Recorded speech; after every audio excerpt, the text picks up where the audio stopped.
Across the UK, online and on DAB. A new kind of talk radio. We'll get you talking. Talk radio. The world is collapsing around us. Just when you think everything is starting to get on an even keel, it kicks off somewhere else. Well, we're going to be talking about the Monkees for the first hour of the show and anything else you want. I'm Iain Lee, this is Talk Radio. Late night, Iain Lee on Talk Radio. We have ways of making you talk.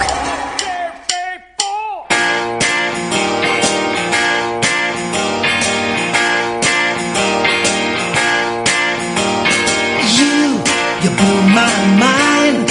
You turned back time. You changed my tune. I looked in your eyes, saw starry skies, the sun and moon. And you're a dreamer just like me. We don't need reality. We're in our own world. We're in our own world. We're in our own world that nobody else can see. We've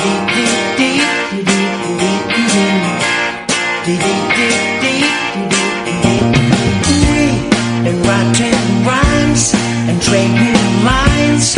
It sounds so good. We've been making plans to start some bands, just like we should. And you're a schemer just like me. Got no fear of authority. We're in our own world. We're in our own world. We're in our own world that nobody else can see. And no one knows where we go or what we do. And I don't mind wasting all my time with you.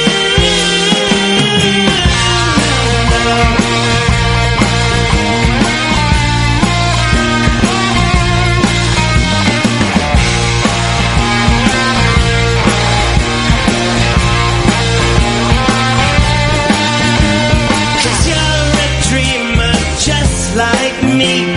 We really don't need reality. We're in our own world. We're in our own world. We're in our own world that nobody else can see. Except you and me. Except you and me. Boom shakalaka, boom, boom shakalaka. So that's the Monkees, right? That's from their new album. I think it's an old. I get confused which are the old songs on the new album that they've kind of redone and which are the new songs that they've just done. So, you know, okay, here's the thing, guys. Busy show this evening. Very, very busy show. We're going to be talking music. We're going to be talking music that you know, music that you don't know. We're going to be talking about crappy cars and Legoland and all kinds of shiz, man. But I've invited a friend of mine onto the show. I say friend. I think we've met twice. But in these days of electronic communications, you can be friends with people all over the world. Right. Now, you thought I was a huge Monkees nut, right? I am. But you thought I was the biggest. Nah. Got nothing on this guy. Let's bring him into the conversation. It's all the way from New York City in the United States of America. It's Fred Velez. Hey, hello everybody in Brighty. How you doing? And I knew that if I did an American accent, Fred, you'd come back with a really bad British one as well. So we're quits. Of course. Should we do the posh talk now? Should we do the posh talk? Yeah, go on, do the posh talk. Go on. Okay. Hello, folks. This is Freddie calling from the colonies. And my name's Dookie, and I'm from the Bronx. You see, we're both terrible at accents, Fred. How are you doing, man? I've not spoken to you via voice for such. We message each other on Facebook all the time. How's things in New York? You all right? I'm doing great, sir. We're doing great. I'm actually not in New York anymore. I'm in New Jersey. Oh, is that on the? Hang on, is that not the same place? Yes, it is. Same time zone. Now listen, I'm going to tweet, if you're following me on Twitter, I'm going to tweet Fred's book, but I'm going to say the title now and then we'll say the title again. He's written a brilliant book about being a Monkees fan called A Little Bit Me, A Little Bit You, The Monkees from a Fan's Perspective. Now Fred, my listeners get sick to death of me banging on about the Monkees all the time, right? But you are an even bigger fan than me. When did you first get into them? Well, I don't want to talk about the Monkees, Ian. Let's talk about the Spice Girls. Are they reuniting? Only 3 of them. They're doing a Monkees, and only 3 of them are getting back together. Oh, will Sporty and Posh get together, or will they Skype? Yeah, exactly. They'll do it. And it's funny you say that, because for those who don't know, there are now 2 Monkees touring, like doing the 50th anniversary tour. Mickey and Peter. Davey, of course, passed away. It was 4 years ago, wasn't it? I think. Yes, sadly, yes. Flipping heck. And Mike Nesmith has done a couple of tours with them, and I went over to the States to see them. But this tour, he's kind of not, but he's Skyped in to a concert, hasn't he? And they had a big projector, and they Skyped him, and he sang a song on Skype. I know, it was amazing. I was at that show. Were you? Did it work? Was it any good? It was fantastic. It was amazing. He did Papa Jean's Blues. Yeah. And they followed his lead because, the sound connection was like a little off, so they followed his lead. So he played it, and they followed him along, and it was amazing. It was fantastic. Why is he not doing it? There's this myth, isn't there, that he doesn't like the Monkees, he hates the Monkees, and he doesn't want anything to do with them. We know that that's not true. I've interviewed him, and he was very, very happy to talk about the Monkees. He said to me that it's something he's very, very proud of. He has done a couple of tours in the last few years as a Monkee. Why is he not doing this one? Do we know? Yes, he has commitments to write a book, and with the publisher, and the book is going to be, he's going to submit it in time for, I think, the September deadline, and that's one of the reasons he's not doing the tour. Once that all the stuff with the book is cleared up, then he has time to maybe join him on a couple of days. He already said he's going to one at least, isn't he? He's going to one, yep. And hopefully, there's no official word on this. Hopefully, he might join him for a few of the dates towards the end of the year. We'll keep our fingers crossed on that. When I heard he was doing, I think he's doing a date in LA, and when I heard that, I instantly Googled flights and accommodation, and I was looking at it, and I just thought, man, I'm lucky enough. I've seen them, I think, twice, maybe it was 3 times when I was over. I think I've seen them 3 times. I can't justify. I could never justify to my wife, Fred. I mean, you should have seen her face when I got the 1968 Monkees Gretsch delivered. She went, "How much did that cost?" Oh my goodness! And I told her, and she went, "And how long are we keeping it for?" I said, "We're keeping this one. This ain't going nowhere." Oh my God! What's your best and just listeners? We're just going to geek off on the Monkees for a bit, so see you later. What is your best Monkees possession? Your most treasured Monkee memorabilia? My most treasured memorabilia is a photo of me with all 4 Monkees at the Hollywood Walk of Fame ceremony when they were about to get their star on the Hollywood Walk of Fame, and I was backstage with them just before they came out to do the ceremony. And Peter actually invited me into the picture because we had a mutual friend who was the photographer, and I was part of security there because of the 1989 Monkees convention. Yeah. So I was part of security, and I was talking with them, and then the photographer said, "Fred, you're in the picture." I said, "Oh, I'm sorry." And Peter Tork grabs me by the arm, pulls me back, and says, "Fred, you're in the picture." And that picture graces the front cover of my book. And it's a cracking book, and we're going to give it another plug, and I'm going to tweet a link to it on Amazon as well, so people can go and buy it. I loved it. It's one of those books, I read it in 2 days. I just oh man, yeah, I'll have some of this. Oh, thank you. When did you first get into the Monkees, Fred? I got pretty much from the beginning in 1967. I don't remember seeing the show from the beginning in 66, but I started watching it in 67. And I'm sure your listeners know about another American show called Gilligan's Island. We never got Gilligan's Island. I only know about it because I've read, I've read loads of 60s pop culture books, but I don't think we had Gilligan's Island. For those who don't know what it is, it was kind of like Lost in the 60s, wasn't it? There were just a load of people stuck on an island and they couldn't get off. Right, exactly, but only played for more laughs. Yeah, exactly. It was a comedy. Mm-hmm. And I was a fan of that show. And then one day, I think it was pre-empties for some reason, so I changed the channel to see what else was on. And there were these 4 guys acting like the Beatles. I said, ooh, this looks interesting. And I became a fan ever since then. And I never forgave Gilligan for making me miss the first season of the Monkees. And I was lucky enough. I got to interview Davey once on the phone, and I got to have a wee next to him in a toilet in Cornwall when he came and did a show in Devon. Actually, it was years and years ago, and I went to the urinal next to him. But you met Davey. Like, you kind of knew Davey, didn't you? Yes, I did.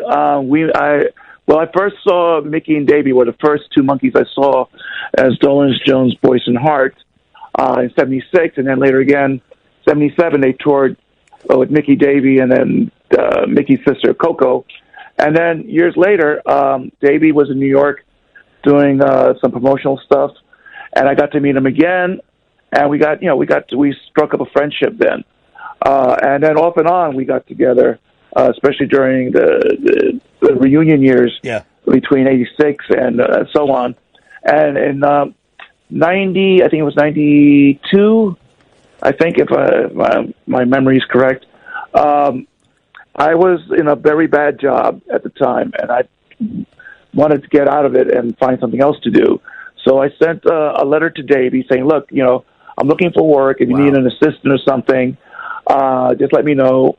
And then maybe about a week or so later, I got this phone call, and it was my answering machine got it. So when I played back the message, it says, "Hello, Fred. This is Davy Jones talking."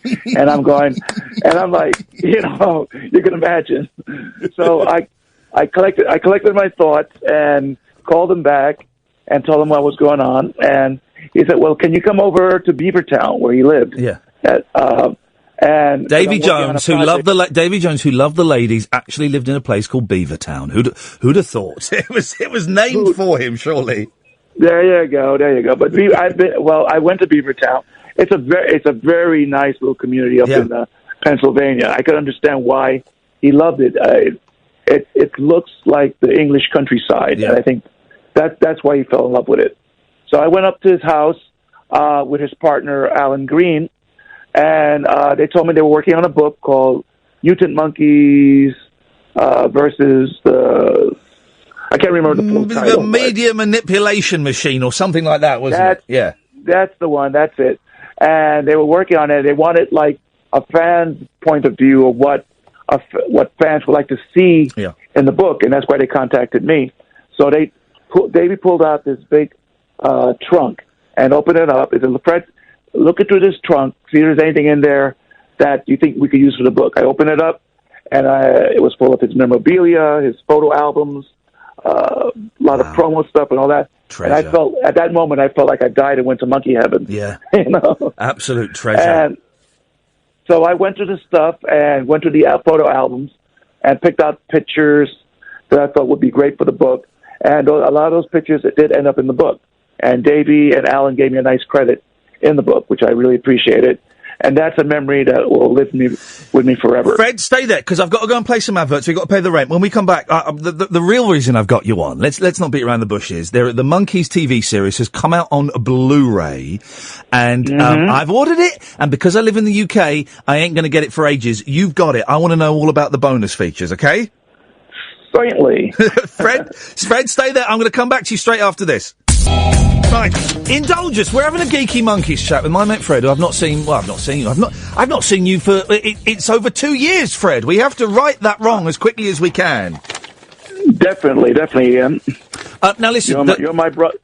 Go on. You're my brother from across the pond. There we go, mate. God bless you, sir. I was saying to my producer Catherine, you are a true gentleman in the truest sense. Now listen, the Monkees The DVD, all 58 episodes have come out on Blu-ray in a gorgeous box set. It's $200. They've all been remastered. Let's talk about the remastering. Do the episodes look significantly better than the DVDs and the VHS tapes we've had in the past? Oh, my goodness, do they. The first episode I looked at was the Monkees in Paris. Yep. Because I think for years everybody's seen the episode that was available. Very which was ropey episode, color, yes. Yeah. Faded and all that. Saw this crisp images, perfect color, absolutely brilliant to look at. I loved it's just amazing. It was night and day. Oh. If you go on YouTube, Rhino put up a comparison of the first scene from the episode, where it shows you the old one and the new one, and it's like night and day. And they've really put a lot of attention to detail to this. And what the beauty of it is, for me, right, because I know a lot of these episodes inside and out, but I've got two little boys, Fred, who are 6 and 4, and they love the Monkees. They love the Monkees. You know, I took my 6-year-old, his first concert was to see Mickey and Peter last year, and we have front row seats, and it blew his mind, right? And they love... Did you see it with Did you see with the polyphonic spree? No, I didn't see that one. Although, Fred, if you remind me, I've got the whole of that concert recorded from the desk, because I used to work at the BBC that recorded it, and so I've got. Speak to me. Okay. Speak to me later, Fred. Speak to me later, and I'll send you that over. Yes. But so no, I took my boy, and they love watching the romps. They love the stepping stone romp in the hospital is their favourite. But they've not yet quite sat down for the episode. So when this comes, I want to use this as an introduction to the full episodes for them. Mm-hmm. But the thing that I'm really getting horny about, Fred, and I literally I'm getting aroused by this. There are outtakes. Oh my goodness. Yeah, I am. There are outtakes from not just the greatest rock and roll movie of all time, but I'm going to say it is the greatest movie of all time that hardly anyone has seen, the Monkees film Head, and it's been a cult film, and it plays at cult nights, and you know people used to pass around dodgy bootleg VHSs of it in the 90s. It's they have found some outtakes from Head. How long are the outtakes, Fred? Oh my goodness, it's amazing. There's like one that's there's one, you know, the beginning of the movie where Mike looks in the mirror and says, wait a minute, so wait just a moment. Yeah. It expands on that. Wow. Where it shows each of the individual Monkees going in front of the mirror and saying some stuff that pertains to their own personalities. Oh, wow. And I know there's a fantasy sequence where they each look in the mirror and they see themselves as they think they are. Yeah. Like Davy sees himself as a chic Arab prince. Mickey sees himself as Pan. Beautiful. Peter sees himself as a clown. Yeah. And Mike sees himself as a cowboy. Unfortunately, the fantasy scenes are not in there, but the other scenes are. And there's Beautiful. extended moments from inside the black box where there's more dialogue and conversations. There's a scene where Mike is expressing his personality of how to get out of the box, and that he cons his way out. So it's amazing. Someone out there, dear fans, has to do a fan edit of Head and slip these little scenes in there somehow. They have to do that. What other bonus bits and pieces are there on there, Fred? I'm guessing like me. That's the first disc I'm going to go to. I'd imagine that you went there pretty early. Yes. Well, they got two versions of Daddy's song, which is incredible. Wow. One is Davy in the black on the white set, in the black suit on the white set, the complete song. Oh, man. And then the other one is Davy in the white suit on the black set. You know, complete. And it's incredible. And Davy, you see his dancing in the movie, the way it's cut now, with the cut between black and white. Yeah. You see it complete in both sets. And his dancing is still fantastic. And the thing, for those who don't know, right, the film was the film was written. All four of the Monkees and Bob Rafelson and Jack Nicholson went to like a motel or something. It's in the middle of America. Got very OJ Desert, I think. Got very, very, very, very stoned and just rambled into a tape recorder. Jack Nicholson took those tapes and went and wrote the movie. Jack Nicholson wrote the movie from those stoned ramblings. And boy, oh boy, doesn't it show. It's just beautiful. Oh, yes. I mean, it's an incredible movie. I think someone has said it's probably one of the best rock and roll movies ever. Yeah. The whole sequence of Circle Sky is considered to be one of the best filmed rock and roll concert scenes ever. It's fantastic. And I'm going to say on Periscope, people are watching us across the world. We've got Craig Bierko's listening to us on Periscope. Nice one, Craig. Thank you, man. Now, Fred, we've got to address the controversy. There are controversies around this box.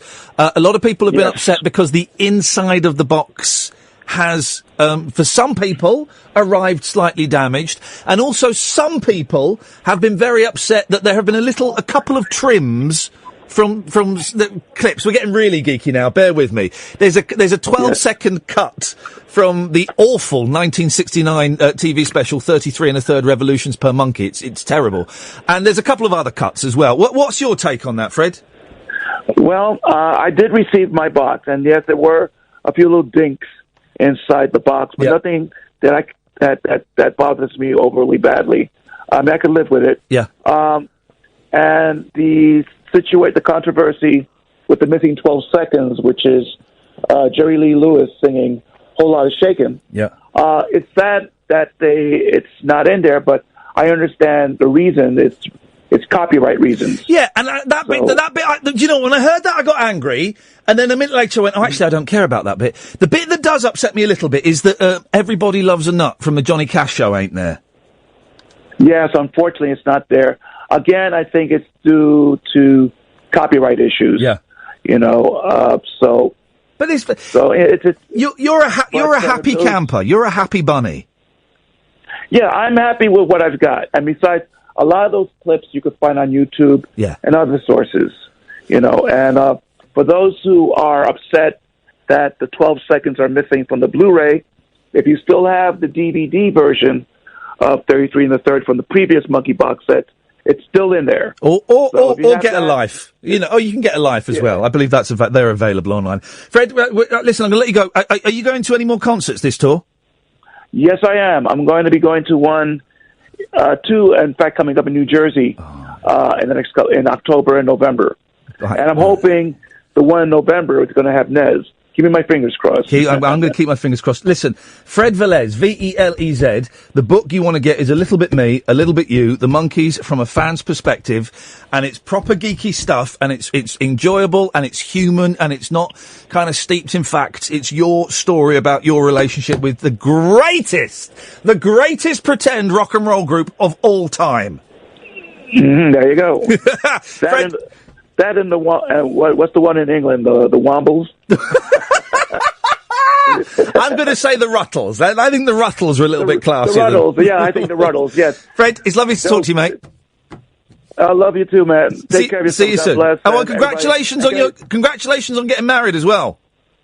Thank you very much, sir. Can you give a shout out to my friend Karen and Mary up in England? There we go. Fred Velez, ladies and gentlemen. The nicest man you could ever meet. His book is an absolute joy. Fred, bless you, mate. Thank you very much for that. Fred Velez, Velez. A Little Bit Me, A Little Bit You. The Monkees from a Fan's Perspective. Right! We can I'm kind of in a geeky music mood this evening. So I'm quite happy. Thank you for indulging me with that, dear listener. I'm quite happy to go off on a geeky music vibe. I tell you why. We've had emails this evening from two of my favourite people, right? The Divine Comedy have got in touch.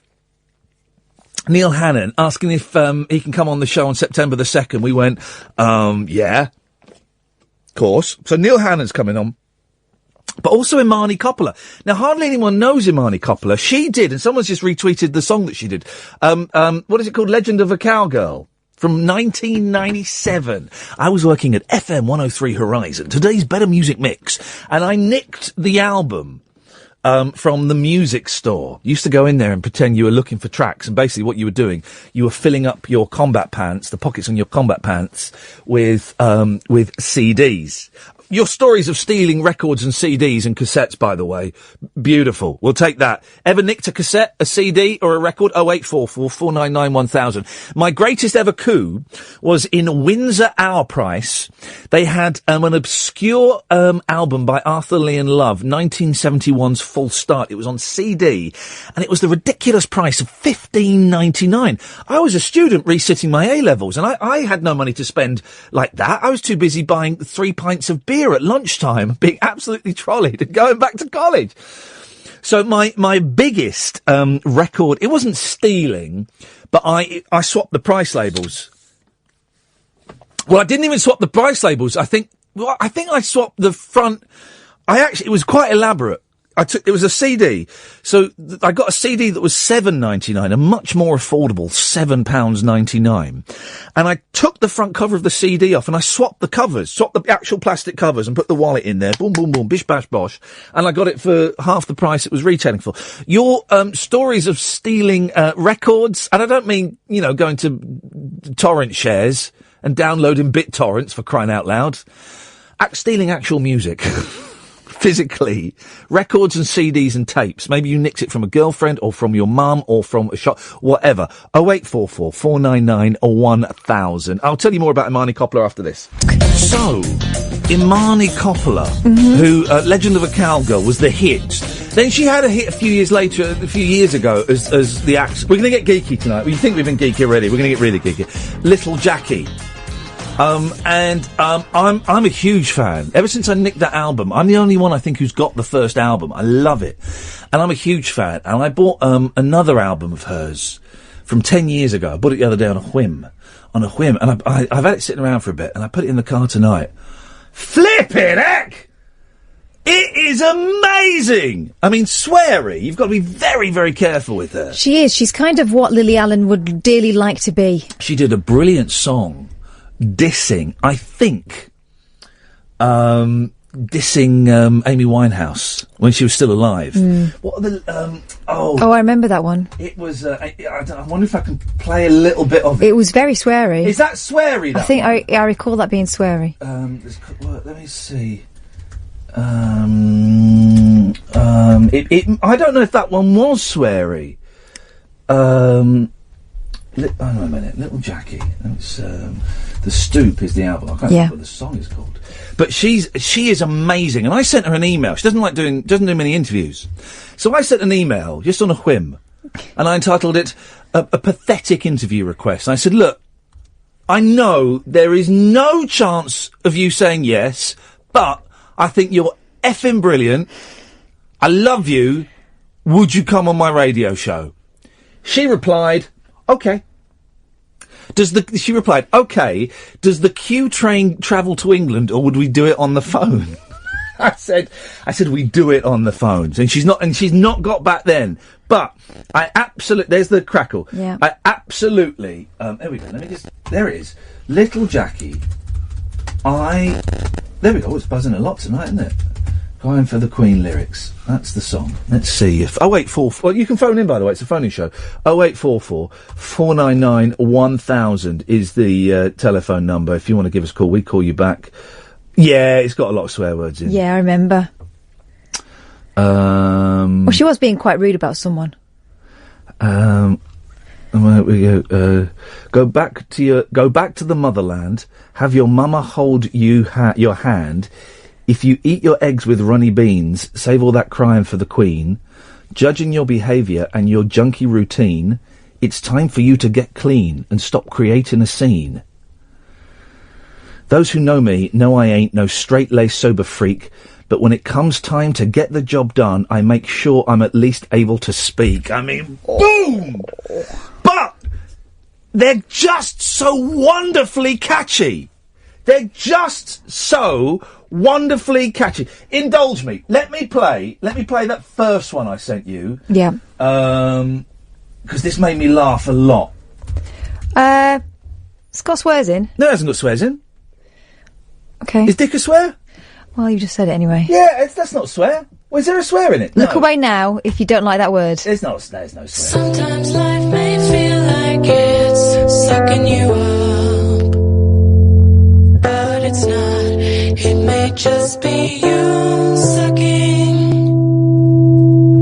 Sometimes life may feel just like you're losing the race, but you're not. You're just letting everyone else win.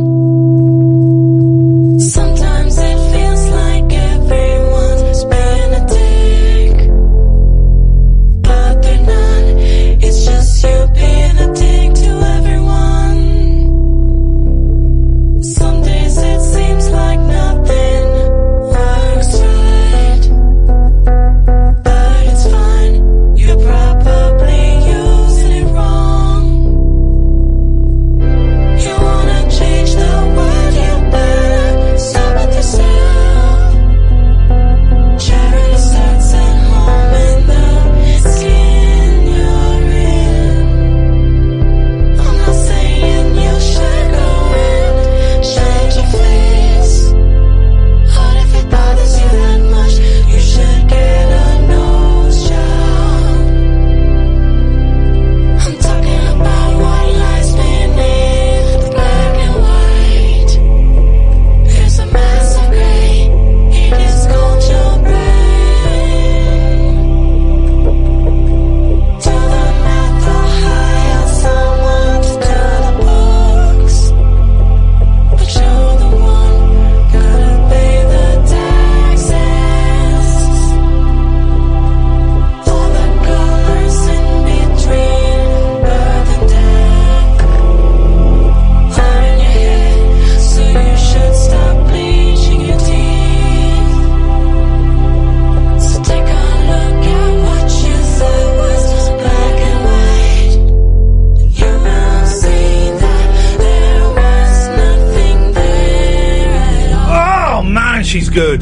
We'll play another one later on. Man, she is good. She is beyond good. She is just catchy pop tunes, funny lyrics, sweary, beautiful. Nice little bit of sampling every now and then. Wonderful. Perfect. 0844 499 1000. What music are you digging at the moment, Catherine Boyle? What am I digging Producer at the Catherine moment? Boyle is here with you. Hey, I'm going. Oh well, I'm still sort of rummaging around in the olden days. I Yeah. quite like doing that. Yeah. The olden days are good. Yeah. Newer days are a bit pony. Jamie's on the line. Good evening, Jamie.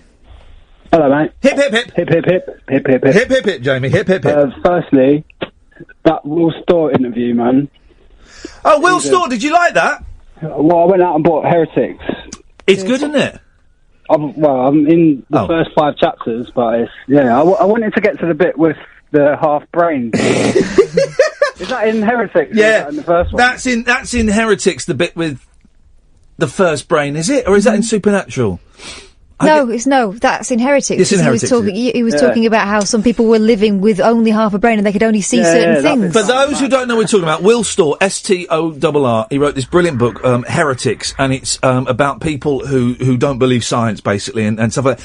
It is such an incredible read. He's also written, and you've got to get the other book, Jamie, Will Storr versus the Supernatural. The Waterstones was saying that book's quality as well. So. Yeah, I've just read that one. I haven't read the other ones, and I flew through it in about 2 days. It was brilliant. You'll love it. Yeah, you'll love it.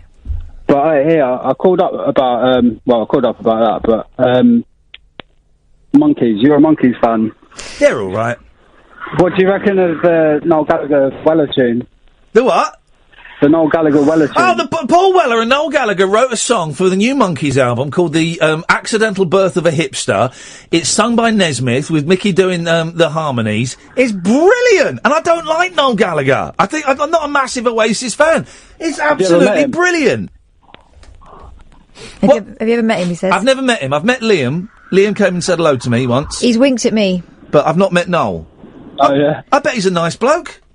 Did you go home with him, Kat? No, I did not. Hey, steady on. I was pretending I hadn't noticed, but he caught me having a quick look. Steady on. And he gave me a wink. Oh, there we go. Look at they could be trying to snatch your handbag or your Rolex or something, Jamie. Those motorbike thieves. Say that again. It's Caddick. Is it Caddick? Let's ask him. Alan, was that was that you on a motorbike trying to steal Jamie's handbag? No. You sure? Yeah. It wasn't him, Jamie. It was him. He's got it. I can see him. It was you, Alan. No, I haven't. He's got my fags as well. I'm more worried about Pokemon. Oh, wow. Well, what have you been Don't playing? worry about it, mate. I've got them all. Hey, are you, Jamie? Are you playing Pokemon Go? I'm nearly 33, but I got involved today for the crack here. I'm 40. I'm 43, and I'm totally obsessed. We went to Legoland today. No Pokemon around at all. What? We thought there'd be loads in Legoland. Too dear, isn't it? It's too dear for the It's very, very dear, Legoland. They poke a paw. It's very... Alan, what the hell is going on? I'm outside the pub. At least he's not in the toilet. Outside the pub. It's Friday night. It's karaoke night. And what have you sung yet, Alan? Yes, I did. What did you sing? Star Trekking? No, the Finch into Minder. Oh, blimey. Alan, would you please, please, Alan, would you mind singing it for us now? I'm going to count you in. 1, 2, 3, 4.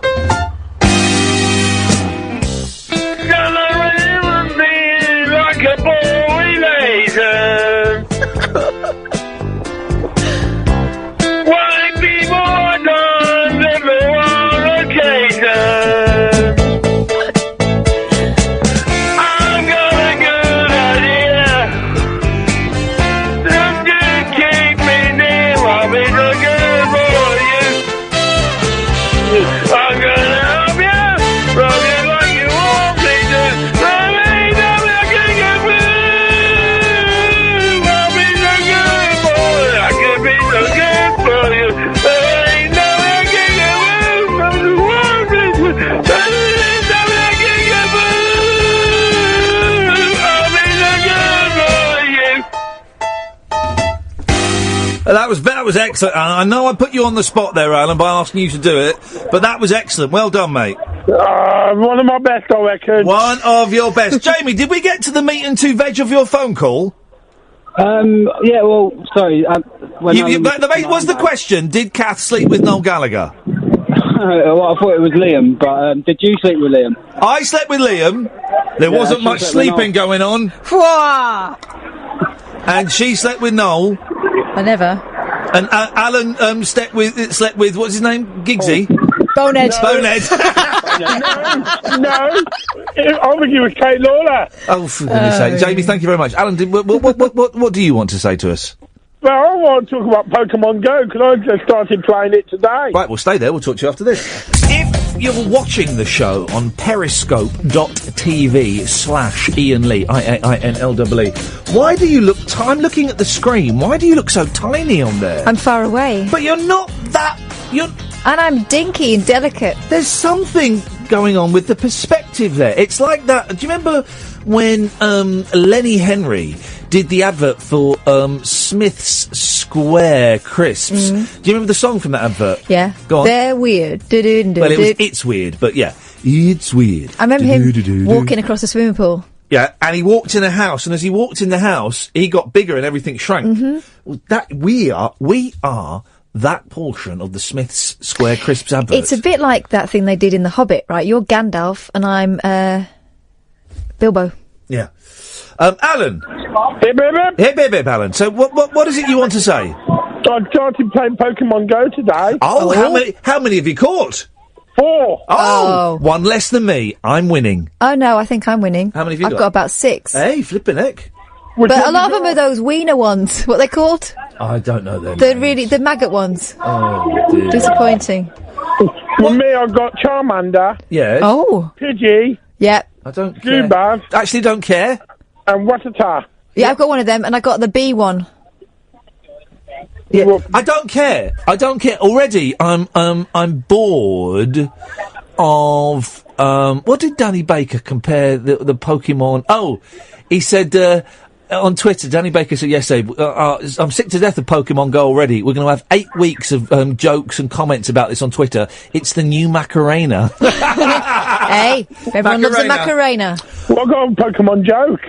Oh, go on. Is it racist? Is it about a bus? It's clean. Yeah, it's about them getting them into a car or a phone box. No, it's to do with family. Oh, a new one. Okay. How did I get a new baby brother? Say that again. How did I get a new baby brother? Is that a genuine question or is this a joke? How You did have to be sort of cryogenics or something, right? Hang on a minute. Good question. How did... All right, let's see if we got this out. How did Alan get a new baby brother? Pokemon? He poked his mom? You poked your mom? You got... No, my dad poked me mom. So say it, so it's a joke. How did my dad give me a new baby brother? I don't know. How did your dad give you a new baby brother? He Pokemon. He Pokemon? But that makes no sense. Surely it's how did Pikachu get a new baby brother? Surely it's got to have some sort of setup involving the Pokemon. No, because the joke is his dad poked his mum. I know, but that comes out of nowhere. Why would it have a Pokemon theme? Well, no, because it's got to be something to do with Pikachu. But you've gone. Come back one step. You've taken two steps and you've gone to that. Come back one step. I'm trying to polish a you-know-what. Yeah, I know, but exactly. But you've delved in too deep. Let me pull you out of the abyss of that gag, okay? Because you've gone right down to the bottom. It's not really a joke, though, is it? No, we're stood at the edge of the joke, and the initial thing is not that there's no mention of Pokemon or anything like that. For me, it's the fact that he poked my mum doesn't sound like... It doesn't sound like it doesn't. It's not. No. Well, it's not though, because it doesn't. It's going to be Russ all over again here, isn't it? It's not, because it doesn't sound anything like Pokemon. He poked my mum. Pokemon. Whereas, the bus one, how'd you get Pikachu on the bus, a crowded bus? Pokemon. Well, I've got a different version of that one. Well, go on. How do you get a Japanese bus driver to get 1,000 people on a bus? Again, it's gone out to... He does what? Poked him on. I mean... Now, let Alan say it, because Alan doesn't get jokes. Go on. How does a Japanese bus driver get 1,000 people on a bus? I don't know. How does a Japanese bus driver get 1,000 people on a bus?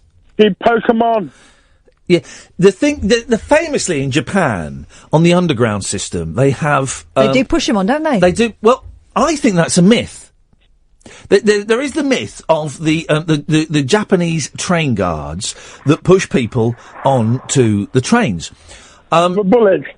No, not the bullet train. With the Shinkansen, the bullet train, you have a seat reserved, so there's no pushing. You just get on. It is the best. Those bullet trains. If you're going to Japan, here's my top tip for saving money. Right. Don't buy the ticket for the bullet train in Japan. Costs you a fortune. Go to the Japan Centre and buy a month-long rail card, right? How much yen is that? I don't know. Many yen. I don't know, but it's expensive, but it's way cheaper than going and buying separate tickets for the Shinkansen over there. You buy that, right? And it's about, I think it's about 250 quid, but it gets you on all of the trains, apart from the metro, it gets you on all of the trains, and when you want to go on the bullet train, you just go up the day before, you show them the pass, and you get a free ticket. Beautiful! Saved you a few quid there, tourists, you see? People saying we're not talking about world issues, people on Twitter going, he's not talking about Nice, or he's not talking about blooming Turkey, he's talking about the Monkees. I can do world issues. I've just told you how to save money if you're going to go to Japan. Arigato. Yeah. Gozaimasu. And but for those people who are saying, why are you not talking about Nice, or why are you not talking about the fact that the coup in Turkey? Guys, you've got literally every other radio station is talking about those things. We can have LBC. It's not LBC or 5 Live. We are a beacon. I had a real moment today, Alan. Yeah. In fact, no, I'm not going to have this conversation with you. I'm going to say good evening. I had a real moment today, Catherine. Yeah. Bye, Alan. Where, well, not a real moment, but Jason Cundy from Talk Sport asked me if we talked about Nice. And said, how did you handle Nice? It was Nice, wasn't it? I'm saying that and I think I've got it wrong. How did you handle Nice on air? And for those who missed it, I could see it brewing on Twitter. But I don't follow any newsy things now, so I was kind of getting it secondhand and a bit late. And as I was talking to a caller, I looked online for the news, and I saw the news, and it was all very, very sketchy. The figures ranged between 30 to 60 dead at the time. And we acknowledged it. We mentioned it at 11:44, so quite a while after it had broken. And then we said that we would, you could hear more about it. Tim and Simon, by the way, said that you could hear more about it at the news at midnight. Yeah. And I said this to Jason. He went, all right, I just wondered what you would do. And I said, we did that. And then it had me thinking, was that the right thing to do. And during the show, I was kind of thinking, should we do something? You know, part of me, and this is the BBC part of me, felt like saying, Kath, let's get someone in France. You know, and I didn't say that, and I'm glad I didn't say that. But it got me thinking, did we do the right thing in not really dwelling on it? And the answer to that is categorically yes. Yes, because anyone who wanted to... We mentioned it, and it was mentioned in the news at midnight. And they told us the facts. Yeah, and anybody who wanted... If it had happened in this country, I probably would have done, right? If it was an ongoing situation in this country, I probably would have done. What's the difference? Well, it's on home turf. So, yeah, I probably would have done, is what I'm thinking. In fact, I almost definitely would have done. Yeah, but in the same way, we would have stuck to the facts, and they were very hard to come by. They're still not out there, you know? I don't like... getting experts on. I don't like getting... My favourite example of this was when I was at BBC in Birmingham. 08444991000. We had a new boss who hated me. She took me to one side and said, Ian, your show scares me. And what she meant was, at 10 to 2, I would go down to the studio with this, like I have here, a sheet of paper. And she would say, what's on the show today, Ian? And I would say, I don't know. And I literally, for most of them, I wouldn't know. And I would play a song at the start of the show, and that would... I go, oh, we're going to do, have you ever killed an animal? But the thing is, we often start out with that piece of paper, and by the time we finish, the show is nothing like. This is a bit of paper, by the way, guys. Anyway, I was on air on the Saturday that, the second royal baby was born. What's her name? Charlotte. Right. And I knew it was going to be during my show. I was thinking, please don't be during my show. And this new boss was listening. She was a right pain in the arse, so I can say that now. And she would phone up during the show. Why is Ian saying this? Why is he doing this? Because it's funny. And so the baby was born during the show, and she phoned up my producer. My producer came in, and he knew I wouldn't want to do it. And he said, I've just had the boss on the phone. She wants us to get an expert on. And I knew it was pointless, me arguing, and I didn't want to have a go at him because it wasn't his fault. And I went, OK, get me an expert. We'll do it. I think it's lazy. I think it's lame. We'll do it. So we've got this royal expert on, right? The baby's just been born. And I said, Richard, it's a baby girl. What does this mean for the country? And he said, well, Ian, the speculation is that it's a baby girl, but we just don't know yet. And I'm thinking, I said, I was thinking it, and I said it. So... I thought it was a baby girl. They said, well, Ian, it's rumoured to be a baby girl, but we won't know until it's been born. And I said, Richard, I'm watching Sky, and they're saying it's been born. He said, what? I said, I've got the telly on. Sky and the BBC, they've both got a strap going across, saying it's been born and it's a girl. And he went, oh, well, I just popped out to go to the lavatory, so has it been born? I ended up telling the expert about the baby, right? Boss phoned up. Furious with us. Furious with me and the producer, because the producer hadn't checked with the expert that he knew that the baby had been born. It was a royal expert, right? Furious. And I was panicking because it was coming up for contract renewals and stuff. And jobs are hard to get these days. And I phoned her up after the show. I said, am I in trouble? And we did a phone-in on... Why that baby's better than you. Is that what we did? We certainly did it with the baby boy, didn't we? I think we did. And what names would you call the princess? And it was all people coming up with those ridiculous names. It was very funny, actually. And I phoned up and I said, am I in trouble? Straight away, am I in trouble? She went, well, you're not in trouble, but the tone was more wrong than it was right. She said that to me and I went, oh, OK. That's the boss of the station. A week later, the head of the region, so her boss's boss, came up to me, Mr. Jennings, said, Ian, can I have a word about your coverage of the royal baby? And he's responsible for about 8 or 9 different BBC local stations. Can I have a word about your coverage about the royal baby? And I think, oh, jeez, I've just gobbed my way out of another job. And I said, yes, David, really sorry, I guess we got the tone wrong. He said, oh, no. I was flicking between all 9 stations I'm responsible for. And yours was by far the best coverage. It's exactly what we should be doing on BBC Local Radio. It was funny. It was fresh.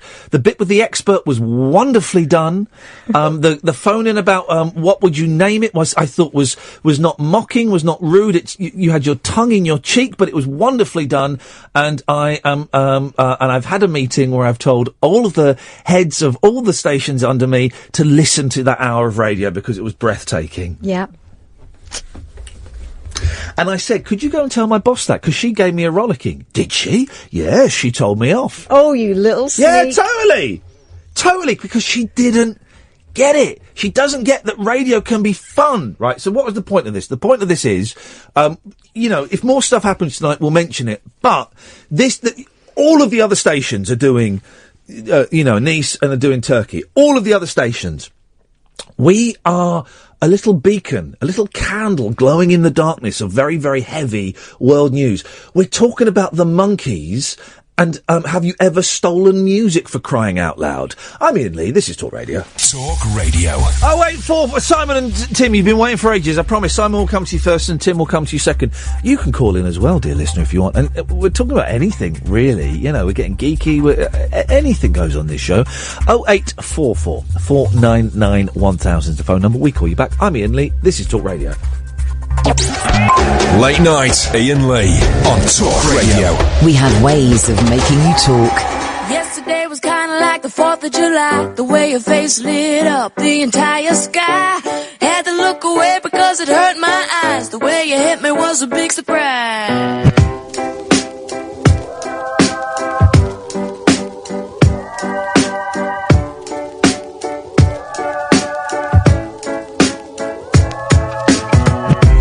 Yesterday I really didn't know what to say. I wasn't making any sense, but I felt okay. Asked you if it was my birthday. This kind of thing don't happen every day. Hey, hey, hey. Hey, hey, hey. I didn't think an angel would get in my way. Hey, hey, hey. Hey, hey, hey. I didn't think an angel would get in my way. Yesterday I felt just like a child, a little curious, a little wild, live in the moment and you'll never go out of style. You know it's really been a while. Hey, hey, hey, hey, hey. I didn't think an angel would get in my way. Let me tell you, yeah. Excuse me, won't you step aside? I don't got a room for you in my life. I don't got the patience to love again. I don't got the guts to keep you as a friend. Be an angel to fly away. I hope you reach some heaven.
song ever. I found it. I've been looking for it.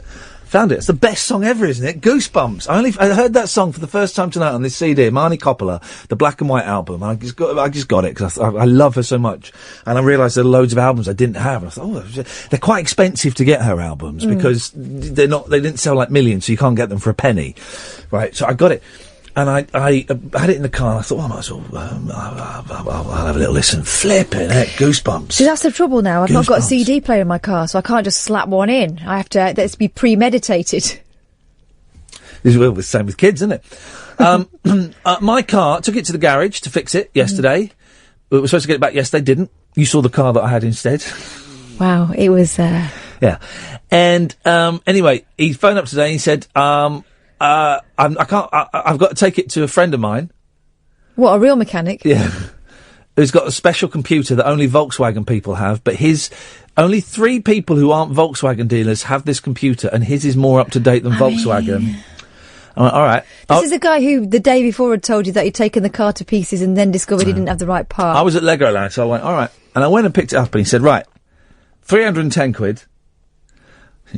Hey, okay. And he said, I think I fixed it. We had one fault kept coming back, but we took it and we've reset it, so it should be fine. If it comes back, bring it in and we'll work on it a bit more. All right. And reassuring words. Yeah. 310 and quid. we drove for 10 minutes. Me and the boys, we drove to the shops, went and did some shopping, got back in the car, started the engine. The engine light came back on 310, knicker down, and the car still got the engine light on. So I did what I should have done in the first place, okay? But buy cheap, buy twice, or buy expensive and buy twice. I've booked it in for a service in a couple of weeks. It'll last a couple of weeks, I hope. I've booked it in for a service. With the actual Volkswagen people. And I've mentioned, can you have a look at the engine light as well, please?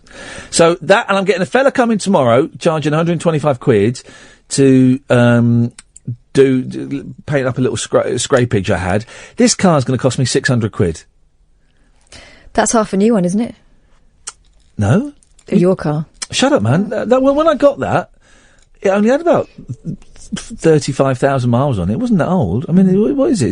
It's 2011. I got it when it was about 2 or 3 years. 3 years old, I think. But I was caning it all the way up to Birmingham all the time, wasn't I? Yeah. That was the problem. Simon. Hip, hip, hip. Hip, hip. Sorry, Simon, you've been waiting for a very, very long time. Well, I was going to come on and impersonate a lady because we don't have enough lady callers. We don't have enough lady callers. Go on, Simon, let's hear Simone. Hello, Kath. That's actually quite good. His sister. I like your hair. Thanks very much. Yours is lovely too. Is it your menstrual time of the month as well? Well, now you sound like you're doing a Chinaman. But racist. Well, exactly. That's why I insist you desist. No. And the answer is no. I'm not like the Sulu hating Star Trek. Not hater, lover. I wonder why Jonathan hates the fact that Sulu is gay so much. Is he afraid? Him. Well, is he afraid that whilst watching the Star Trek film, the actor is going to jump out of the screen and bum him? Is that what he's worried about? I've seen his picture. I think he'll be all right. I've read something absolutely fabulous about someone saying that the new Ghostbusters had ruined their childhood. And they said, well, it can't have ruined your childhood because that's not how time works. Wait, so when loads of people were coming out saying that Rolf Harris being convicted of sex crimes and Jimmy Savile being convicted of sex crimes ruined their childhood, it only ruined your childhood if you were one of the victims. Otherwise, it's just... otherwise it's just... Yeah, of course it would, but otherwise it's just like, oh, that's horrible. That's not ruined your childhood, you idiots. No, your childhood's been and gone. Yeah, a little bit of perspective. Unless you can time travel. Exactly. And I kind of think that time travel is... I think it's possible. Yeah, I think it's... Well, we know it's possible. Theoretically, it's possible. I think it's... But then people say, well, if it's time travel, why haven't people come back then? Well, why would they... How do we know they've not? But also... Why would they come back to 2016? I mean, why? Really? Although right now it's all going off. We could do with someone intervening, to be honest. It's going off, but we don't know how far from the future they're coming. And also, 2016, in the great scheme of time, It's a blip. It's nothing. You compare it to the Renaissance period, or Shakespeare, or Chaucer, or cavemen. 2016. So an idiot, a posh idiot with stupid blonde hair, gets stabbed in the back, then gets a better job than he was entitled to. That's it, really. Britain left Europe. Well, who cares? Who cares, really? You would only travel back and observe, though. What's that film? Is it? It's Millennium, isn't it? Starring Chris Christopherson, and it's a really bad time travel film. Blimey. Oh, I've not seen that for years. It's a stinker, isn't that time travel Tory? Is that the one with the time travelling hostess women, air stewardesses? But something goes wrong in that film, does it not? It's Millennium, right? What it is, I'm sure it's Millennium. They're from the future where I think there are no men in the future. So they go back in time as sexy, air stewardesses. Ed, can you pay attention to the phones? We're getting phone calls, please. They go back in time as sexy air stewardesses and they kidnap virile men to go to the future to have it off with. Have you been reading my book of plans? I think that's that film. I'm not sure. Someone will know. Anyway, Simon, what you got? Get Jonathan. Jonathan. I wanted to bring it back to music. That was originally why I phoned in. Oh yeah. It music gate night, and I wanted to bring it back to the Monkees. Yes. And like I'm the same age as you, actually, as it happens. And like you, I got into the Monkees as a child, watching the TV show in the early 80s. Yeah. Oh, absolutely. Yeah. After Why Don't You? And more or less forgot about them until I was about 18. Yeah. And I started training as a nurse. And one night after imbibing a certain hallucinogenic substance. Okay, which of course I have to say we don't condone, but people do take drugs. No. Absolutely not. You shouldn't do that. No. God, no. But I went back to my friend Bino's house and he put on Head. Yeah, oh man, that's a film. And it was. You're tripping. I mean, this is the better part of sort of 25 years ago. Yeah. But I didn't see Head. What he did was he put his television on its back, and this is in the days when televisions were deeper than they were wider. Yeah. And we watched the reflections on his ceiling. Flipping it, man. And do I have to do this all over again? And why did I never think of that? That is so genius. Porpoise song. Yeah. Just reflecting off his ceiling, and it was the best thing that I'd ever seen, ever. It's like cut price Jean-Michel Jarre, isn't it? I'd never thought of doing that in all of the. What are you doing tomorrow night, Ian Lee? I'm not coming round to yours to take acid. That's for sure. Oh, well, it's not condonable. No, it is not condonable. It is not condonable. Was that Jonathan calling in? Let's get rack him up. We've been talking about him. Someone flashed at the bat signal, didn't they? Yeah, it's Sulu. It's Sulu. Gay. Bumming. It's only fair that we give him a crack of the whip. Simon, thanks for calling. Thank you, Ian. Tutty bye. 0844 499 1000 is the telephone number. If you want to give us a call, he's there. Yes, Jonathan. Jonathan. Hello? Yes. Hello. You were just talking about how 2016 is insignificant in the grand scheme of things. Yeah. I'd disagree with you. I thought you might. Before the beginning of this year, I was saying to everyone around me, either 2016 will be the new 1938 or the new 1989. And so far, it seems to be the new 1989, thank goodness. What was 1989? The fall of communism in Eastern Europe. Right, and how is that manifesting itself now, the collapse of Europe? No, we're looking at the collapse. The fact that Zulus are gay. The collapse of the cast of Star Trek and Ghostbusters. Ghostbusters ruined, yeah. No, I'm talking about the beginning of the end of globalism, for cultural Marxism, and the New World Order. You keep saying all these. You keep saying all these clever little phrases, right? I wonder why. Because they're not phrases. Well, they are. You've got all these little sets, like a jazz musician, right? jazz musicians, a lot of it is improvised, but also they have what in music terms are called chops. They have these set little pieces where they hear like the pianist doing a certain groove and the guitarist will go, oh, I've got a little thing I've done before that I can do with that. And he'll kind of do that. And then the drummer will hear that and go, oh, I've got a rhythm I can do off the back of that. Is that where acting chops come from? Yeah, and I only got that by reading the Carole King autobiography when she talks about when she was jamming with some musicians and she went, there's a really good place to get some chops under my belt. And it's like they say, I feel it's the same with you, Jonathan. You've got these little chops, these little set phrases. I have set phrases. If I've got to talk up to a break and I've got 15 seconds, I will do pretty much verbatim little spiel I've got, little chops I've got about the podcast, or if I need 25 seconds, I've got a little thing I can do about listening on DAB and watching on Periscope, or if I've got 5 seconds, I'll give out the phone number, we call you back. I've got these little set phrases that I know will get certain reactions, and I kind of feel, Jonathan, that you have these little set phrases that you know will kind of buy you time. Rubbish. There are three types of people in this world. Just people three. like me who talk about ideas. You're Then about there ideas, people are you? The gays who and the talk blacks. about events. Yes. Oh, And then there are people like you who talk about people. Yes. Well, why can't I... Hang on a minute. Why can't I talk about all three? Well, I think you proved on Wednesday that you couldn't do all three, because when I started talking about ideas, you wanted to talk about people. Well, no, but the thing is, you don't know me.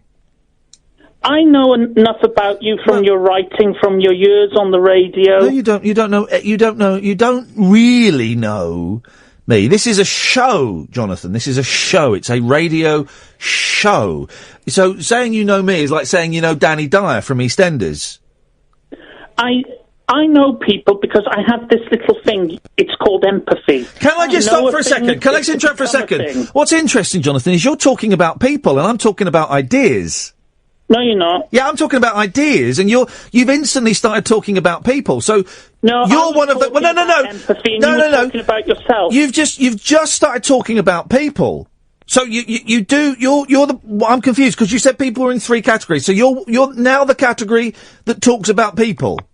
No, I'm the guy who talks about ideas. But you were just talking. But Jonathan, you were just talking about people. I was talking about empathy. Well, no, you were talking about people. Then you started to try and convince us you've got empathy, which I don't believe for a second. But you were talking about people. I was talking about empathy. Why are you so full of hatred? I'm not full of hatred. I just hate the way the world's going to ruin. No. You constantly trot out another little set piece you've got is where you say you're a misanthrope. Well, I am. Yeah, which means you hate everybody. So I'll ask the question. Okay, well, fine. Well, you just contradict I suppose yourself. that would make me a nihilist as well. I'm just going to ask you. A nihilist is someone who loves the character Niles from Frasier. I think you'll find. I'm going to ask you the question again. Why are you so full of hate? Tell you why I dislike the world around me. It's full of stupid people who make Jews, stupid decisions. Blacks, and gays. And women. I haven't got a problem with the Jews. Yeah, hang on a minute. Hang on a minute, Jonathan. You're a misanthrope. You hate everybody. You tell me that yourself. So you do hate the Jews. No, don't. Well, hang on a minute. So you hate everybody, but there are exceptions. So you hate everybody, but you do like the Jews. I'm an individualist. No.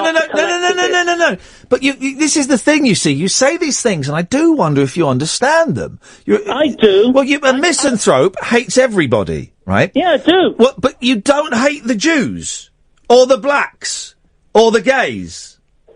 I hate the collective. I hate collectivism. Yeah, but so by definition, then you do hate black people. You hate white people. Well, isn't that good being a misanthrope? No one can complain that But you're contradicting yourself. But then, Jonathan, but you've just said that you don't hate Jewish people. No, So are you? Hang on a minute. Well, because you're a misanthrope and you hate everybody. Why are you so reluctant to say that you hate the Jews? Because I don't hate the Jews. So you're not a misanthrope. You bandy this word around, and you don't know what it means. I do. Well, you don't. I do. I hate collectivism. No, this is... but a misanthrope means you hate everybody. And yet when I give you a specific... I hate myself. Yeah, but and that's very clever and very funny. But no, it's true. Well, believe you me. I am a much nastier, darker person than the epithets you throw out. And by I know you are. Oh, Jonathan, realising the very real character faults I have. Jonathan, you don't have to convince me how thoroughly unpleasant and toxic you are. I know. Oh, thank you. I know. But I'm just wondering why you've got reluctance to say you don't hate. You do hate Jewish people because you do hate everyone. I just don't think you understand the word misanthrope, Jonathan. I do. Well, you obviously don't because you're contradicting it.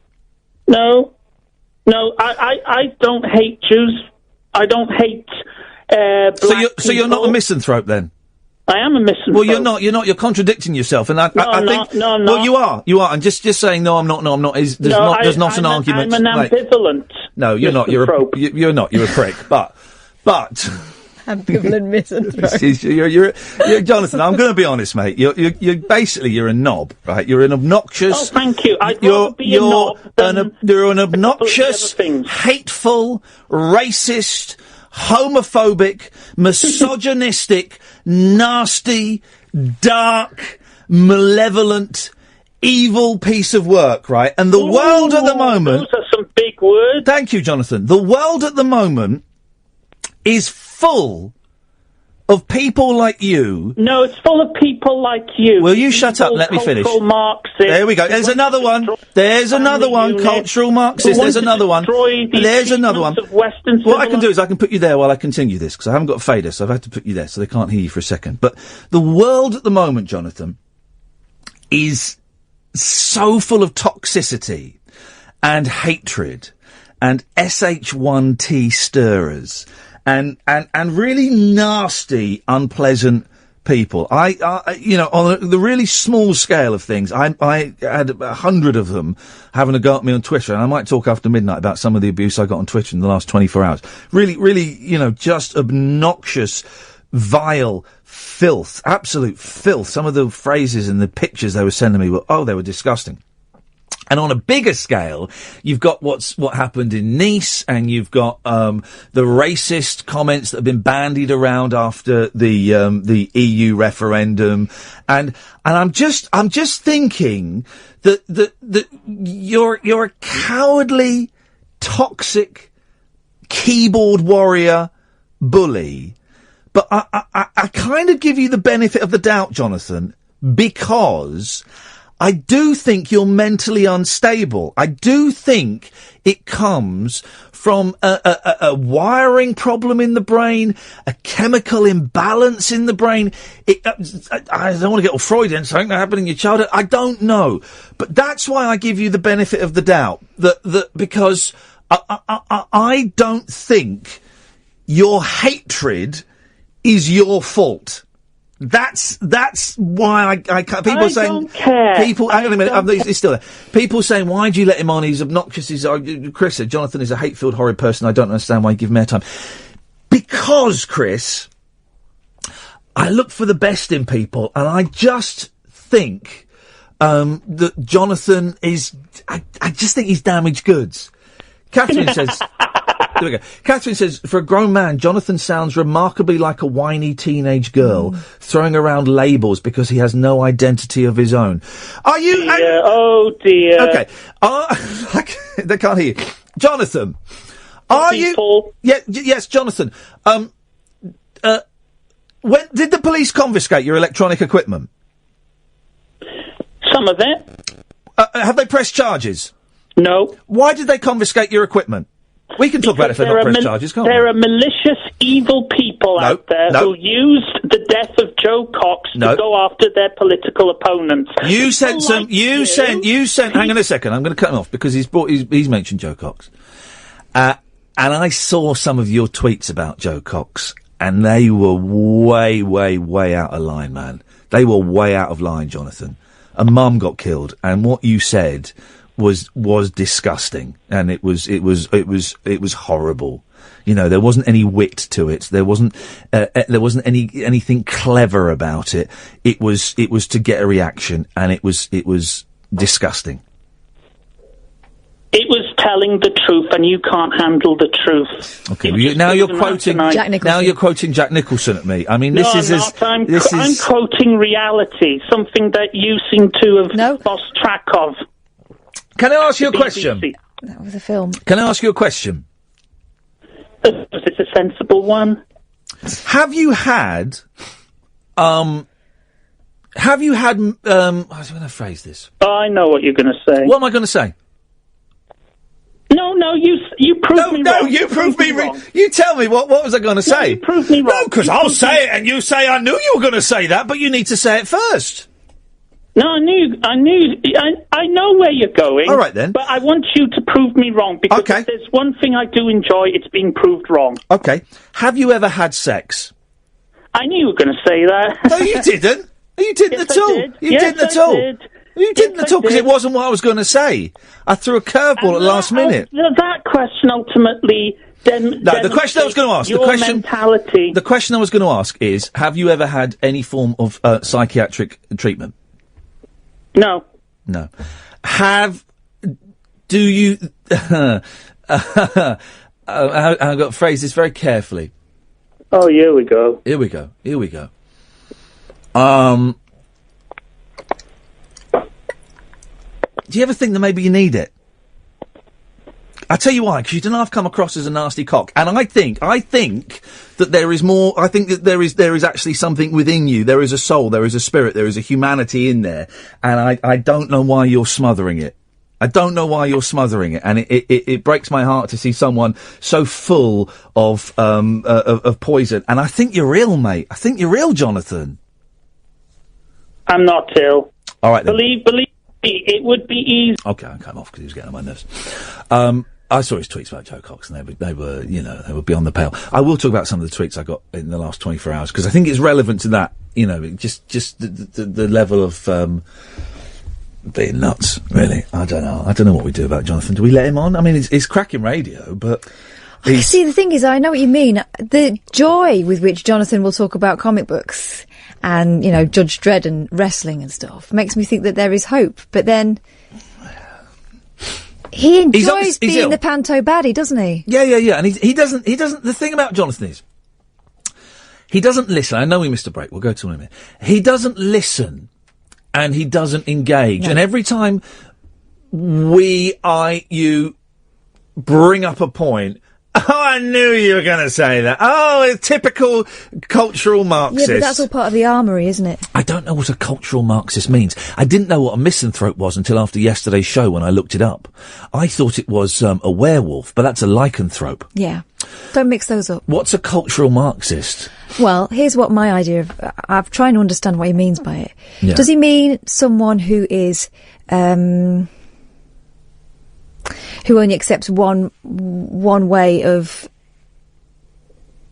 perceiving culture? I don't know, and I don't think he knows. I think he's got clever phrases. I think he doesn't like lefties, and he thinks if you want to see his Twitter feed, and what I'm talking about with the policing is he got arrested, but he's not been charged, as he said, for I think sending the hate-filled tweets. I don't know exactly what they are. His Twitter feed is cleaned up a bit since then, but if you want to have a look. It's unpleasant, but I kind of... And I'm not saying this... I don't want you to go and send him abuse. Au contraire. It's not what I'm into at all, man. Particularly after the 24 hours I've had, right? At Women Obey UKIP is his thing. Go and have a look. And I do wonder... I don't want to start banning people. I don't want to start banning people, so I'm not going to ban people. That's why we allow them on. Everybody's welcome. 0844 499 1000. Let me tell you two ways you can listen to the show, because you'll be listening to it one way, but you may not know there are other ways.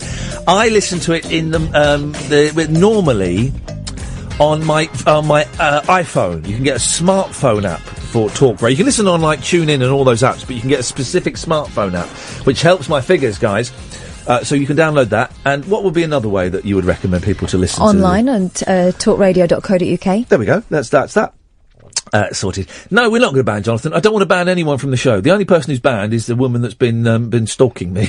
And that's because the police are involved. Yeah, exactly. So I don't want to ban anyone. So everyone can call in. Yeah, but if you say things that are nonsense, we will. Yeah, be prepared. Be prepared to be challenged, and be prepared, as Russ found out yesterday, to be confronted with an honesty that you won't get on many other radio shows. Yeah, we're talking about sometimes you're listening to the radio and someone's talking absolute nonsense and you get the distinct impression that the presenter, and you're probably right, isn't listening. Great call, thanks for that. Let's move on. And, they said something really obnoxious. Challenge them, engage with them, tell us how you feel. And there are loads that do that. And sometimes I think I'm too honest. Laura and Dan, stay there. Tim, you'll be next. Oh, Tim's been waiting for nearly an hour, blimey. But there's an honesty, and everyone's going to get treated the same. We treat Jonathan the way we would treat a 10-year-old kid, the way we would treat, I don't know, a blind woman, the way, you might not call a 10-year-old kid a... No. Well, I would, if they were behaving like one, I would do. Tim! Hello, Ian. Hello, Tim. How's your battery on your phone? Sorry. Oh, it's all right, Ian. Yeah, it's brilliant, thanks. Great news. What have you got for us, Tim? Well, thing is, I'm on a stag do at the moment in Teignmouth. Blimey, sounds like it must be going really well to be phoning up a speech radio station and stay on hold for 50 minutes. It's absolutely brilliant, and all of us absolutely love you. And we come and see you in the Birmingham and Mac in October. Oh, right, yeah. Oh, nice one, thank you. Oh, that was absolutely such a wicked show. So I'm a little bit drunk, is that all right? Right, you won't be the only one. Yeah, exactly. So I guess that's all we're right. on a stag do. Yeah. But the thing is, my mate Dave, who's absolutely massive fan of you, got me to ring up because he didn't want to ring up, so he put it on to me. Yeah. Well, it's very quiet for a stag do, Tim.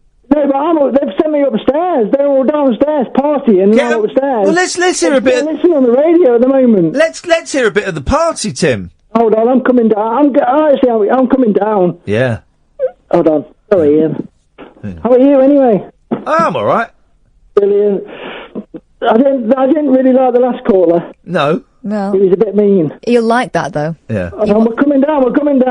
Coming down. There we go. Here's everyone. Hello, peace. Hello, Ian. We love you.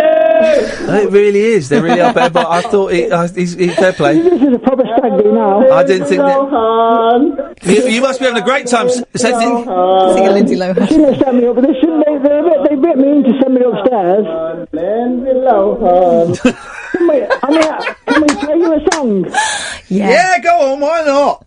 It's facebook.com/Skyfoil Band. This is called Carefree Days. Okay. Oh, silence. Hang on. Lindsay Lohan. Oh, rewind it, Tim. Here we go.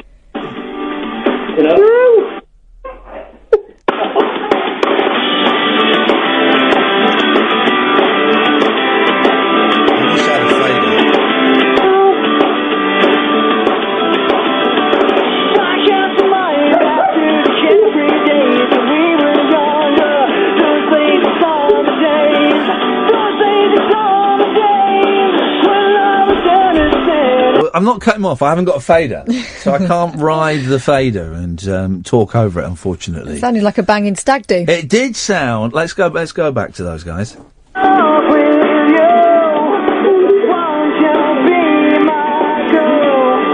I don't know what. Are they singing that live? No. Or is it's a CD? Said rewind it. They were singing Lindsay Lohan live. I'm pretty convinced. That bit was live. I thought there were going to be more of that instead of mid-90s pop outtakes from the new Young Radicals album. Okay, well, it's good stuff. I can't write a song very well. I can actually. I wrote a brilliant song once. I did write a brilliant song. I wrote 2 brilliant songs. Okay, they're still going. Was it one of them the football song? I've written 3 brilliant songs. 0844 499 1000. Let's. When it finishes, we'll clap and Yeah, we'll we'll listen to it'll the whole be- thing. Yeah. They're painting someone blue and shaving his eyebrow off as we speak. It's going on quite well. I'm only doing this because I haven't got a fader, so I can't ride the volume. We kind of know it's going to go anyway. Hey, my girl. It's quite catchy, actually. There we go. It's big finish. Big finish, guys.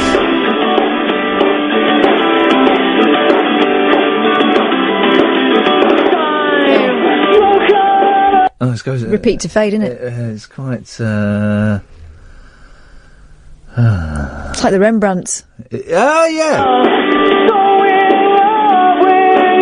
Oh, flip it. All right, guys, we get the idea. Why are they doing the whole... I mean, how steamed are those guys to do the whole song like that is... Come on, put it back on quick. Oh, yeah. Be my girl! Be my girl! No, touching my baby, my girl, yeah. Touching my what?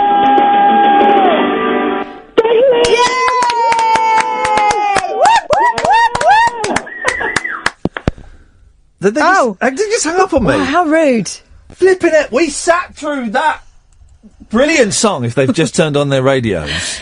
And we called our friends at the record company. And we listened to all of it, and then they hung up on us? Laura, what do you reckon to that? Laura? Hello. What did you reckon to that song? Well, I was more thinking about whether I was going to hang up on you after 40 minutes. Well, are you going to hang up on me? Even though you might be worth it. Well, you never know. We'll find out whether Laura does hang up after this. Right, we've got loads of callers, so I'm not going to give out the phone number. Yes, Laura! Hip, hip, hip! She is drunk! No, I'm not. You're not a little bit? Unfortunately. How much you had to drink tonight? I'd probably say about 2 glasses of wine. 2 gallons of wine? 2 glasses of wine. How big are those glasses, baby? Well, fairly large for my taking. Oh, well, good girl, good girl. What have you got for I've got a slightly weird accent. Oh. But anyway, I wanted to, lighten the conversation from Jonathan. Yes, thank you. So I won't say anything about him other than ditto what you said. Yep. He's damaged goods. He is damaged goods, yes, you're right. And I think you did well there, Ian. Thank you very much. Without using some more profusive swear words But than I would use. I'm not going to block him or ban him because I think it's... You enjoyed the conversation. I think it makes good... If I was at home, I wouldn't be able to switch that off. I wouldn't be able to switch it off. So and I don't want to ban people from this. No, and you shouldn't do, but it's a shame that people feel that way. Yes. That's all I would say. Oh, his views are obnoxious, but then he wants me to say that his views are obnoxious because it turns him on a little bit, gets a little tingle in the dingle. That's the character he's building. Enriches life a little bit as well. Yeah. Well, he hasn't got a lot to give within his life, and he rings you up because he has that conversation with you, and that gives him what he needs. Anyway, let's stop talking about him because he'll love it. Yeah. Yeah. What you got for us, Laura? Well, see, I'm ringing up with something that's a little bit more random and potentially not as highbrow, maybe. Yeah. So I have quite a lot of paranoia about random things in the world. Oh, yeah, so sinkholes worry me. Sinkholes happened, yeah. We in local radio, we were covering sinkholes all the time. Loads of them, swallowing cars and stuff. Yeah, and I think they're becoming more frequent. They are. And I worry about them swallowing my house up, and I'm a frequent flyer, but I'm paranoid about it. It could happen. We had about 5, didn't we, in the 3 years I was there? We had about 5. Yeah. But that's what happens if you build a town over some old mines. They didn't swallow a house, but they did swallow a couple of cars, and houses were unsafe. And streets disappeared. Yeah, street disappeared, didn't it? Yeah. Well, it's progressive. Yeah. But I am still realistic, and I appreciate that some of these fears that I have don't happen very often. But one of the fears that I do have, which is a bit of a quandary with my boyfriend, is that when you sleep naked,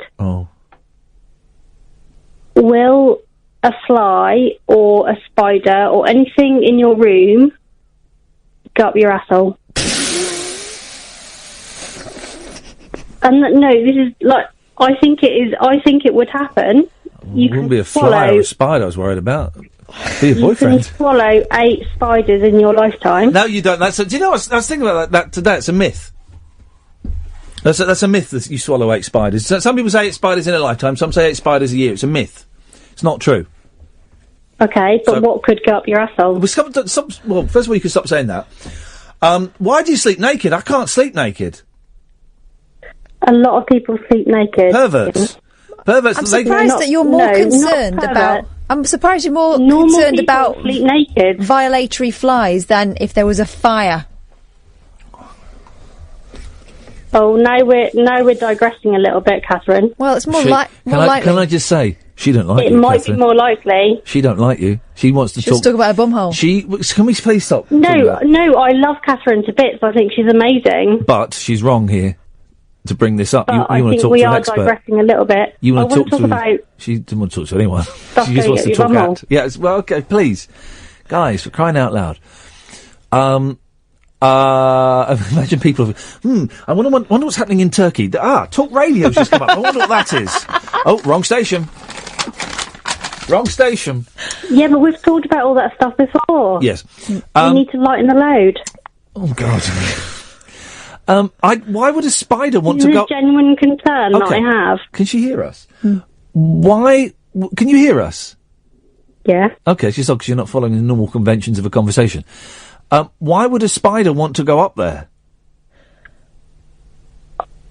I don't know, because I don't understand this. The thing is, though, it would have to. Why it would would have, you it would have to get. It would have to get. It would have to get past your buttocks, right? It's not as if it's completely open and exposed. The only creature. No, Ian, I will correct you there, because no, I think it is. If you sleep on your side, You sleep. your You sleep buttocks are legs akimbo. exposed. No, they're not. The weight of anyway. The only thing that could get up there, because they can collapse their spine and get into any tiny hole, is a mouse. It's a mouse. So you I don't haven't want to. even conceived that. It's not going to be a spider, but a mouse might. I hope that's helped, Laura. I really hope that's helped. Blimey. Is this real? Sadly, I believe it is. Sadly, I believe it is. Darren's on the line. Good evening, Darren. Hello. Hip, hip, hip. Is everyone steaming tonight? Hip, hip, hip, Darren. Yeah, I am. Good for Hello? you. Yes, hello. Yeah, hi. Yeah. I was going to talk about other things, but that's kind of because recently, in the last 18 months, I've started sleeping naked. Oh, blimey! I'm 48 years old, and in the last 18 months, I've started sleeping naked. Yeah. Yeah. And I'm worried now. Have you noticed Well, at a point- you noticed there are fewer spiders? Well, yeah. I can't sleep naked. I like to have my goods encased. Yeah, but I'm on my own. Well, I'm on my own. I sleep in a bed on my own because my wife sleeps in another room because we work ridiculous hours. But still, even go on. Sorry, I'm not scared of living in daylight, sadly. It doesn't. Spiders, rats, and mice are what you've got to worry about. Because they will get in any nook and cranny. So spiders won't do it. A spider got more sense. Well, is it? Don't the flies? You're not worried that cause it's not going to build like a spider web over your back, your hole, so that when you do a poo, it bounces back up. Doing. That's not going to happen. They're not going to do that. Right. Can we keep this above the waist? We've hit Darren's rock bottom. Can we try and keep this above the waist for the next hour and 10 But minutes? it's really weird because it's last 18 months. I'm 48 years old. Last 18 months, I've slept naked, and mainly because I'm on my own. But anyway, yes. I called the other day about Dark Days. Have you watched it? No, you called about 2 days ago. Yeah, 2 days ago. Yeah, I've been a bit busy. Yeah, get on with it. What's wrong with you? What's going on with everyone? It's like just like the country's got more aggressive post Brexit. This show has got more aggressive. Caller's got more aggressive post Russ. They're all gunning for me now. Rusket. Rusket. Anyway, what I was going to talk about was I looked at your Twitter feed. Yeah. I'm not a Twitter fan at all, but I have it, and so I could look into your. And that guy. Which one? You have to narrow it down. Kath was talking about him early on. That bloke. You know what I'm talking about. Jonathan. No, the loony. Daft Limmy. Daft Limmy we had on, beard and the gun and all that. Oh, that fella. Oh, the beard and the gun? You know, That wasn't Limmy. No, not Limmy. Well, you said Limmy. No, he said Looney. Oh, right. Yeah. For those who don't know, yesterday on Twitter, I've been struggling with Twitter for a long time. I'm kind of addicted to it. It makes me very, very unhappy for the most part. So I posted a series of tweets saying to protect my mental health and my sanity, I'm going to come off Twitter. I'm going to post kind of updates and links to the show and stuff, but I'm not going to interact with anyone. I interact with a lot of people. I'm not going to interact with anyone. It's making me very depressed, and so I'm going to kind of back away just for the rest of the month to see how I feel, right? In 3 hours, Darren, I had 60 people calling me the C word. Right. Yeah. I was called a nonce. I was had people saying, "Why are you asking for abuse, you C word?" I wasn't asking for abuse. People retweeting the one about my mental health, calling me a snowflake and a C. Apparently snowflake is the new insult now for people who can't take criticism. I had someone saying, "Oh, I'm sorry you're getting such a tough time on Twitter, mate. Hey, have you got Daisy Donovan's phone number? I want to eat her feces." Wow. I had someone sending me, I'm going to say something quite unpleasant, right? It's fingers in ears. I had someone sending me a GIF, you know, these little 3-second animation things, of a woman eating a used tampon. I had the most obscene, obnoxious, vile tweets in the last 24 hours. Primarily because someone called Pablo de Elmo, who followed me and was a fan and was a listener and bought my CD, Pablo de Elmo, kind of posted it amongst all of his friends who weren't followers, and it kind of, I think it got on a forum or something, and they thought it was funny to send abuse. Here's the thing, right, and I'm going to give them their power for a second, right?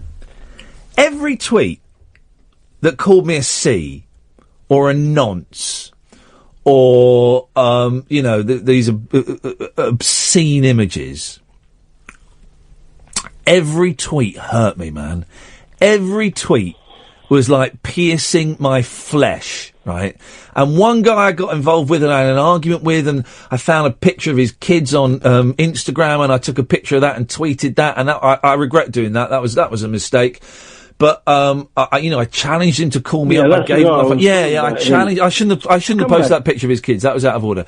But but he was a scumbag. Oh, he was a scumbag, and his kids look were. Look at his Twitter feed, and he's a scumbag. So don't you feel? No, I know, and all of those people don't feel bad about that. I shouldn't have brought his kids into it. But his kids, the picture was available on his Instagram link, which is on his Twitter. But that's page. the weird thing, right? He's putting the most disgusting things on that, and yet he's also got a link to some really personal pictures on there. Without exception, all of these people were also making jokes about Nice and the attacks making jokes about the attacks that happened last night. But I'm going to give them their power for a second, right? Because I think it's important to acknowledge this, because I could do none of that affected me. It did. I've blocked about 120 people in the last 24 hours, right? But that's what I was ringing up about, Ian. Yeah. Sod them. Sod. But it don't work like that. I want to say bigger words than them. They're scum. Yeah. And what you're doing, I was listening to Danny Baker the other day, and what he was saying about you is bang on. Yeah. You are doing something that's fantastic, and I absolutely love your radio show. Wow. I love everything about what you're doing, and Sodom. Just Sodom. I want to say big words and really nasty words to those scumbags. They are scumbags. But Darren, listen, thank you. Because what you're doing is brilliant, and it really makes me angry. If I was there, you'd grab me in a neck hug, you'd tell me you effing love me, and you'd rub my head and give me a noogie. I'll slap you in the face. Oh, blimey. So, sort yourself out, mate. Darren, I've got to let you go. Don't let them upset you. Okay, I've got to go and have a beer. I had to let him go to come up to the break. But I was going to write I think I might write a little blog about this. Yeah, I think you should. Every one of those tweets upset me. Yeah. Every single one. And it's nuts. Some of them didn't know who I was. Some of them remembered me from the 11 o'clock show and thought, it's funny to every single one of those. Why would someone send an image of a woman eating a used sanitary product? Why would someone do that? Because the game is, yeah, I can get blocked by someone who actually I think is having a better life than I am. And that's what it is. They see the blue tick and they think they're punching up. I reported that to Twitter. Didn't violate Twitter's guidelines. That person's still there. Yeah. And I know that Pablo, and it's another Pablo, and it's not you. Someone said, it wasn't me. And I said, no, it wasn't you. I know, Pablo Duelma. He'll be listening, because he listens. And he'll be celebrating at getting the name thing, and I'll get more abuse for it tomorrow.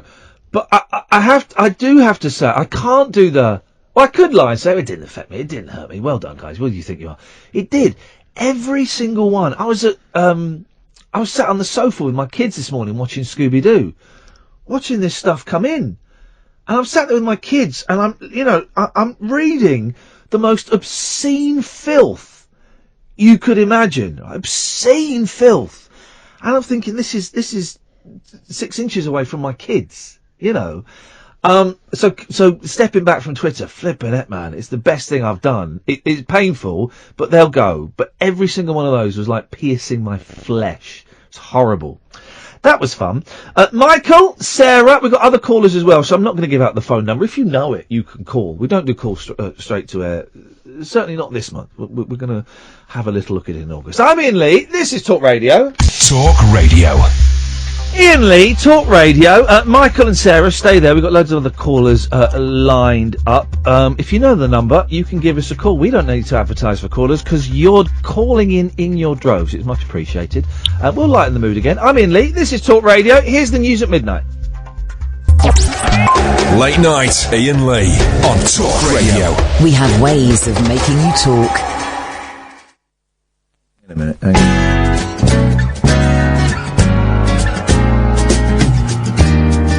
Midnight at the Oasis. We were just talking about this song, and I said, who did it second time? Brand New Heavies. And I said, who did it first time? Well, I know Cass did it. No, she didn't record it. She did it. I may have done it on TV, but she didn't record She did it on TV. But who had the hit with it? This is the hit with it. Who is it? Heaven's holding her hand. And I knew. I've got it on a compilation. And I knew that I had heard. I knew the name of the artist, but every time I've heard it, I've forgotten it instantly. And I'm going to say it, and you're going to forget it instantly, right? It's Maria Muldaur. Ladies and gentlemen, thank you.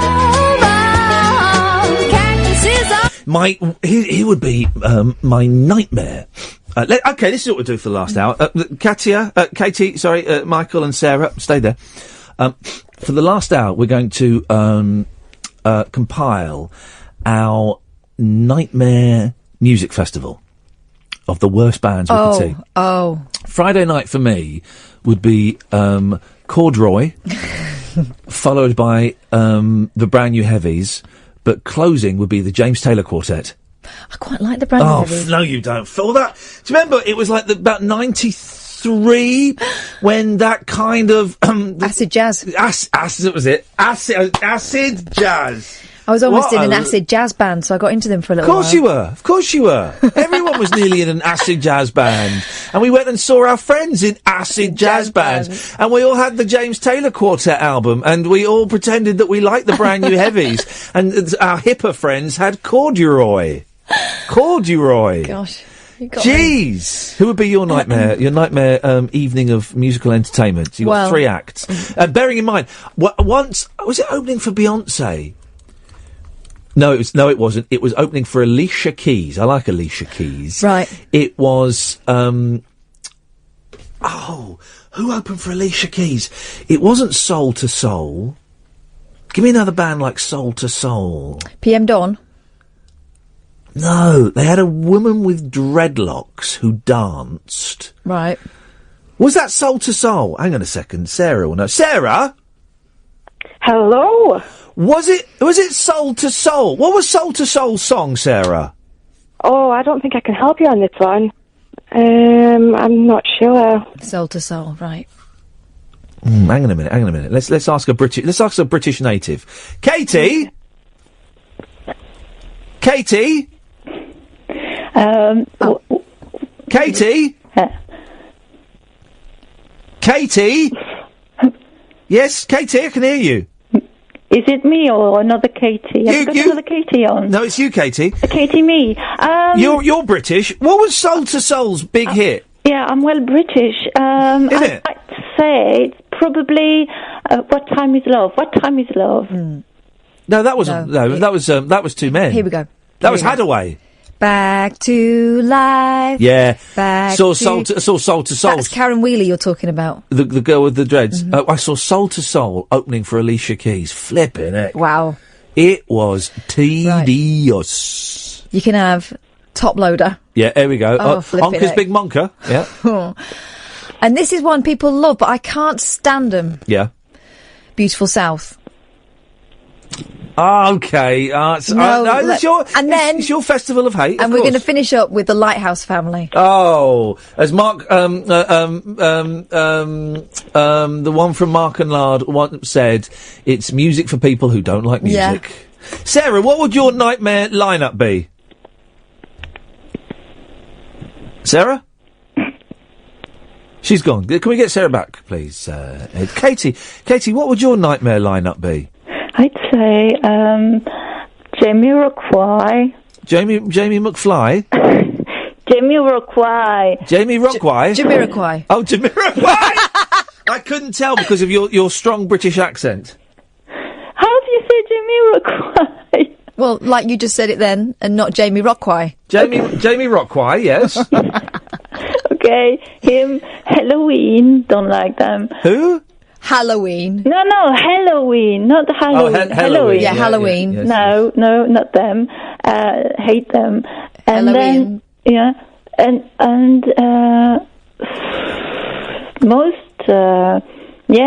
Burzum. I hate Burzum. Bullzone.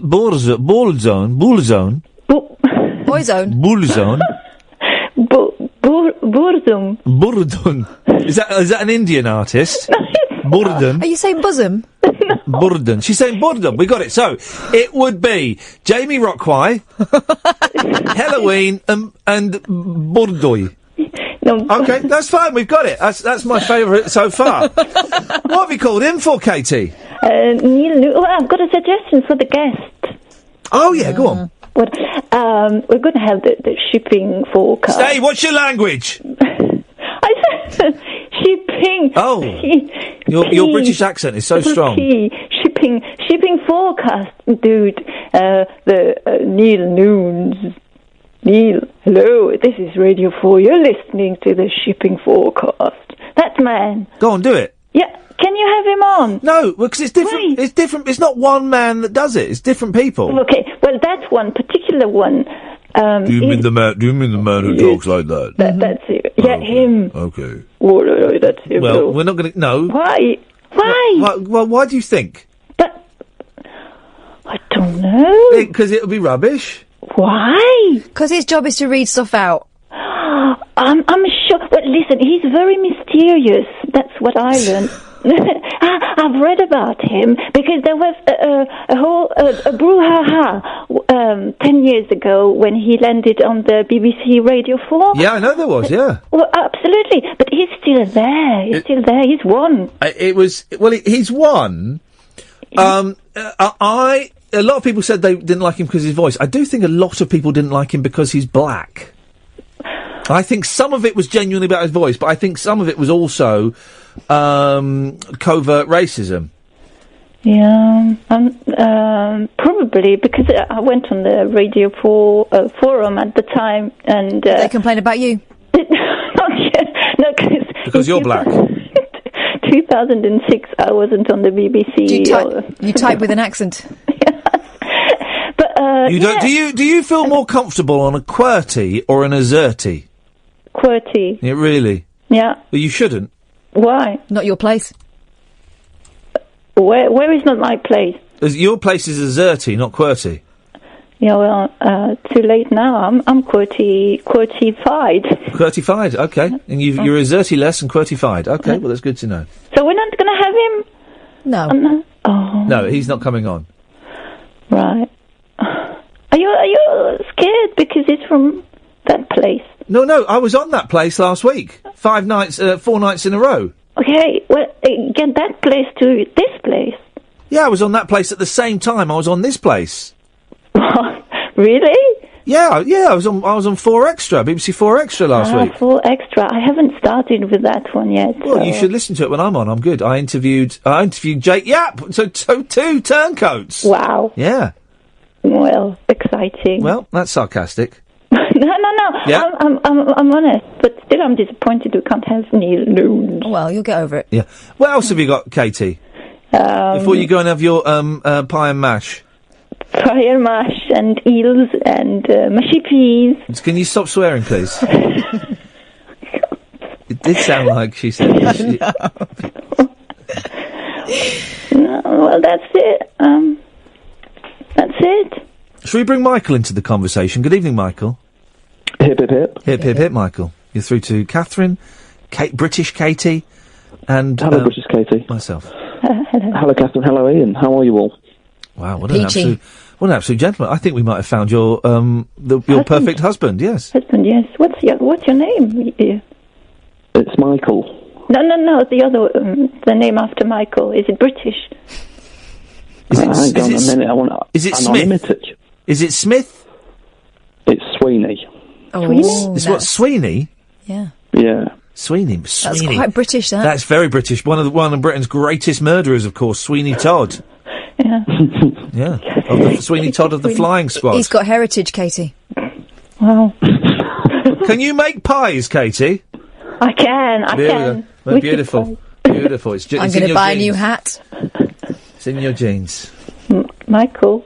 Anyway, Katie, any more questions you want to ask Michael, or shall I cut you off? Michael, is he still there? Yes. Well, as questions go, it's not very probing, but you've got an answer. How big are you? What? How big are you, Michael? 6'2". Do you mean in height, Katie, or girth? No, meters, not feet. Well, no, you're British, so 6'2" is good. Is a good measurement. How tall am I? I've got no idea. I'm 6'4". You've seen me, so imagine like a little bit less than me. Have you seen her? Yeah. Is she as tall as me? What? She's about your height. She's right, small. so you're about 5'6". You're 5'6". Oh, cool. Cool, man. Very good height to be. Cool bananas, yeah? Thank you. Okay. I don't think we will get along, Michael and I. How are you going to get along, Katie? Just, No? Hello? You're going to get along like a house on fire. Beautiful, yeah. Michael, are you married? No, I'm not. So would you be prepared to marry Katie so she can get British citizenship? I don't know where Katie's from. Doesn't matter. She's British. She's definitely British. But just to cross the T's and dot the I's, it would be doing her and us a massive favour if you could marry her. Oh, why not then? All right. All right. Yeah, sorted. Sorted. She'll pay you $3,000. Did you say yeah? Go on then. Okay. She might have the odd visit from someone called Roger, but you won't see him. Doesn't matter. When is that happening then? How are you for September? September? Beginning and middle of September? The 12th? 12th of September. I would say yes. I can't be choosy. Beggars can't be choosers, I guess. This is romantic. In the old calendar. The problem is I can't understand really because of your accent. Hang on. That's true. Okay. But I like you. Good job, because I like you too. Oh, all right. So 12th of September. It's a Monday. Is it a Monday? Yeah. That's not a good day for a wedding, is it? Hang on a minute. Marriage is about compromise. Already? We just started. Michael. Well, Katie, that's fine. That's sorted. So that you're going to marry her, Michael. Good. What have you got for us, Michael? Now that we've palmed you off with a bride. Yes. Yeah, I appreciate that. Now I believe you've got a beard, and am I right in thinking it's a fairly new beard? Well, I've had it since about December. I started growing it. Yeah. Okay, right. That's my last shave. I think my last shave was maybe like Christmas Eve or something, if I remember correctly, something like that. Okay. So I am a bit younger than probably getting married age. I'm 25, and I've kind of got blonde brown hair, and I really want a beard, but I can't grow one. Right. But the annoying thing is that I've got grossly hairy legs. Yeah. And I mean, like the full shebang. I mean, the full circumference, all the way up, the full trunk. Yes. It's bad. Yes. But it's like all my hair follicles are on my legs. Right. And none of it's gone to my face. Yeah. So I was wondering, is there a second puberty? Well, I couldn't grow a beard in my 20s. And I've flirted with growing beards in the past. This is the longest I've ever gone. As you get older, you get hairier in the face, and also if you let because I still have big gaps. What would you say this area is here that I'm fingering? Your chin cheek. There's a bit of the chin, right? There's a bit of the chin, and I've got big gaps there. But because now the beard is long and bushy, it grows over the big gaps. So there's a gaps there. Look, you see? Right. Imagine, do you remember? You're probably too young to remember this. Lord Charles. No. Right. Imagine a ventriloquist dummy. Right. You know where the cracks are at the side of the mouth, where you can go got a look here. There. Yeah. Completely bald there. Right. Oh, interesting. It is, isn't it? Yeah. So it's grown long enough that I can brush it over that. Yeah, I've got no length at all. Absolutely none. We're still talking about the beard, yeah? Yeah. Okay. It will get there, young man, or it might not. Some people can't grow beards ever. Some people have never shaved. Some men, grown men, have never shaved because they don't have what it takes. Yeah, but I'm a bit sensitive over it. It's very easy to say, "Oh, you can't even grow a beard." It's like, well, Michael, honestly, there's more to being a man than facial hair. You say that, I really want to grow a beard. All right, or you could draw someone with a Sharpie. Yeah, get a fake beard. Or get a hair transplant from your perversely hairy legs. I'm sure you got a hairy arse as well. Get them plucked out, and then you can get them transplanted into your face. Yeah. Also, after that woman talking about spiders up her bum, I've been very uncomfortable since. Well, go and have a good douche and sort yourself out.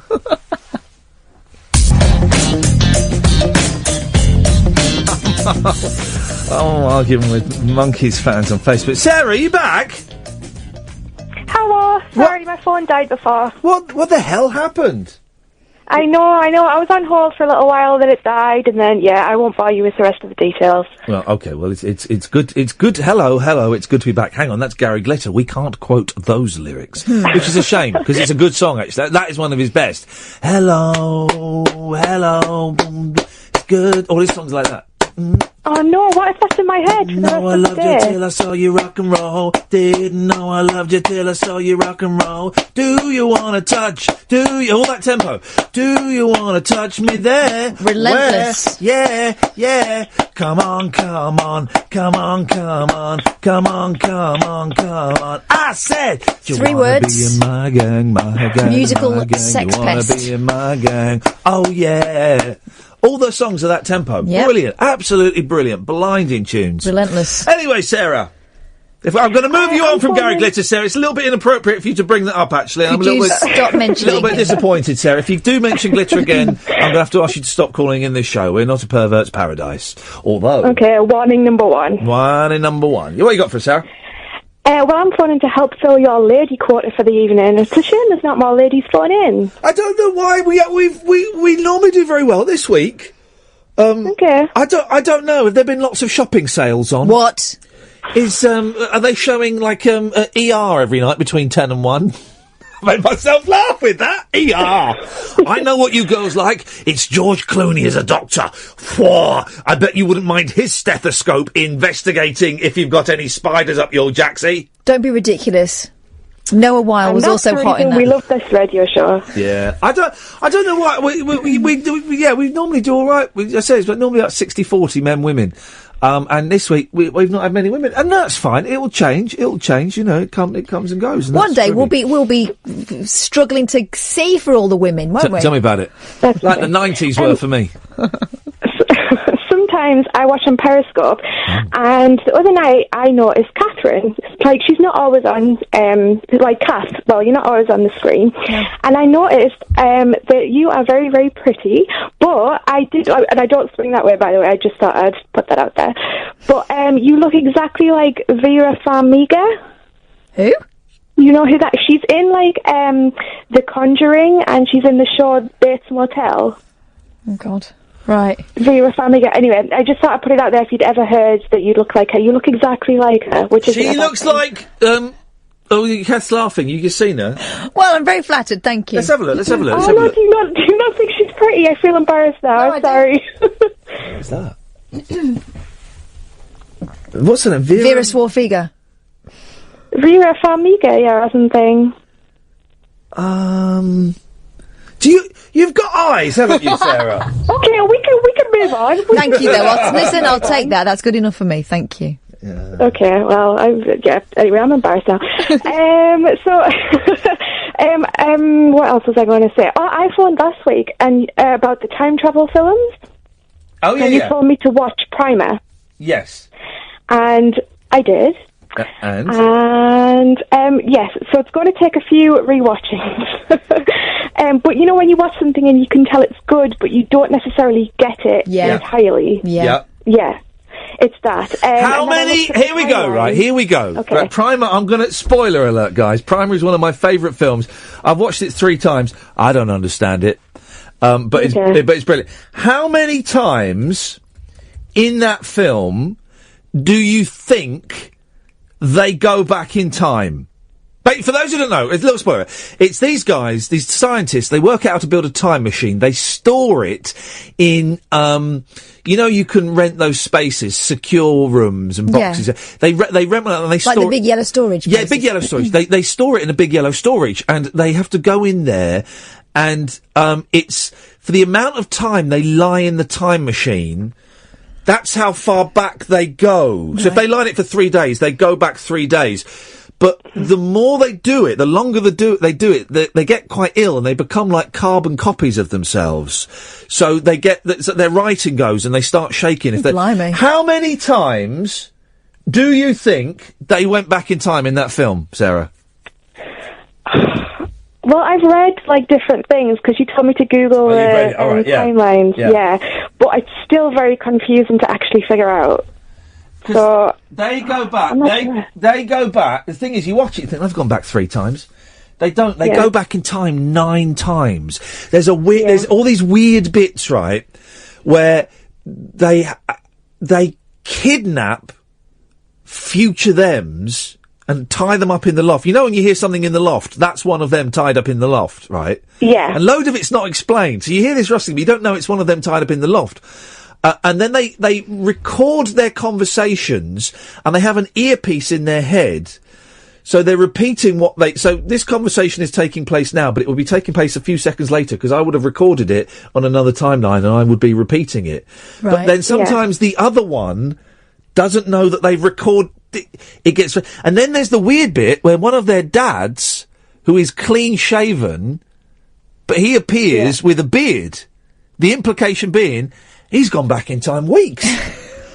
It is nuts, isn't it? It's mind-blowing. It hurts your head. It actually hurts your head. Did you enjoy it?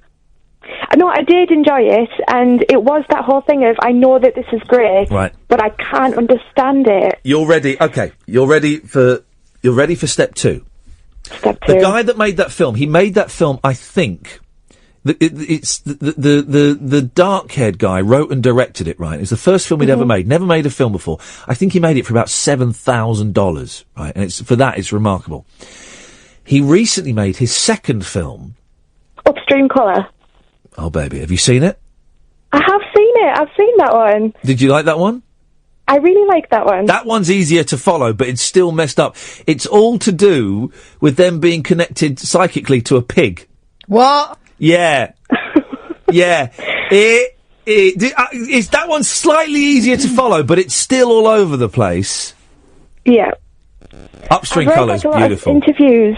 I've read a lot of interviews with him since I've watched Primer, and he's got this whole argument about how films, studios are only commissioning films where superhero films are guaranteed to make millions and millions of pounds. Yeah. And it's people like him who keep it alive by funding it themselves. I read an interview with Charlie Kaufman, the guy who does like Eternal Sunshine and things, and he says the same thing. He can't get, he writes all these amazing scripts, and he can't get them through to studios because they just don't make enough money. Shane Carruth. That's his name. Is the genius that made Primer and Upstream Colour.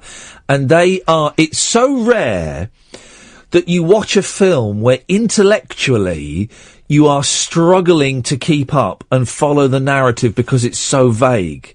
And I love that. You couldn't watch a film like that every day. But every once in a while, one that really makes you think, and for big stretches, you're going, I don't know what's going on, but I'm gonna. It's like with Upstream Colour. The kind of the beginning is sort of the end, if I remember correctly, and it's all circular, and it's. I need to watch it again. I think I'm going to watch Upstream Colour this weekend. Well, I actually watched 11/22/63, and I heard you talking about that this week. Yeah. But we have totally differing opinions, because the thing that almost stopped me watching it was James Franco. Oh, he's so dreamy. Oh, I'm totally. I can't stand him. Why is he too manic? He's not manic in this at all. He's very restrained. Yeah, I suppose for James Franco, you could say that's. I really enjoyed it, but probably for that reason that it was quite restrained. It's only, I think it's 8 or 10 episodes, right? It's a contained story. It gets a little bit flabby, sort of episode 6 and 7. I mean that whole episode where he's lost his memory. You kind of think, yeah, okay. And I kind of saw the ending coming. The ending was when he goes back, to 2016. It was I sort of knew that would be the case. It was a bit more extreme than I imagined, but come on, the ending when he meets her and they dance. It's amazing. Did you cry? I cried a lot, yeah. I cried when he meets her. And, have you had a good life? Well, I've had some trouble. Oh man, I was in pieces. I totally bought into that. It was very schmaltzy and American, but it was really good. Stephen King. I always I used to like Stephen King books. I haven't read one for ages. He really struggles with ending, just like who's the Japanese writer that's always writing about cats and wells? Murakami. Love Murakami. I always find Murakami's endings are really weak, and the same with Stephen King. His books are brilliant, and the endings are really poor. Like when you were writing a story at school and you got fed up and just went, and then it was all a dream. Yeah, it's like that. Because your hand was tired. It does that a lot. And maybe his very long books. Yeah. Very tired hands. Tired hands. Murakami does the same. You've read Murakami? No. Oh, Sorry? Of course I haven't. Why not? I just haven't. Oh, I'll lend you one. You'll like him. He's good. Right, okay. Japanese. I've read a few. I like them. He's good, isn't he? I mean, they're all about cats and wells. It's all about cats. That's probably and why wells. I've not been in the cats and wells section. They're very, very good. But do you know what I mean about the ending, Sarah? No, I totally get what you mean. Yeah, they're a little bit. Okay, but the journey's good. Sarah, I've got to go. I'm late for a break. Okay. Thanks for calling. Bye bye. 0844 499. I'm not going to tell you the rest. Right, okay, we've got a load of calls to raffle through. We've got 30 minutes, so let's go through these. Tom!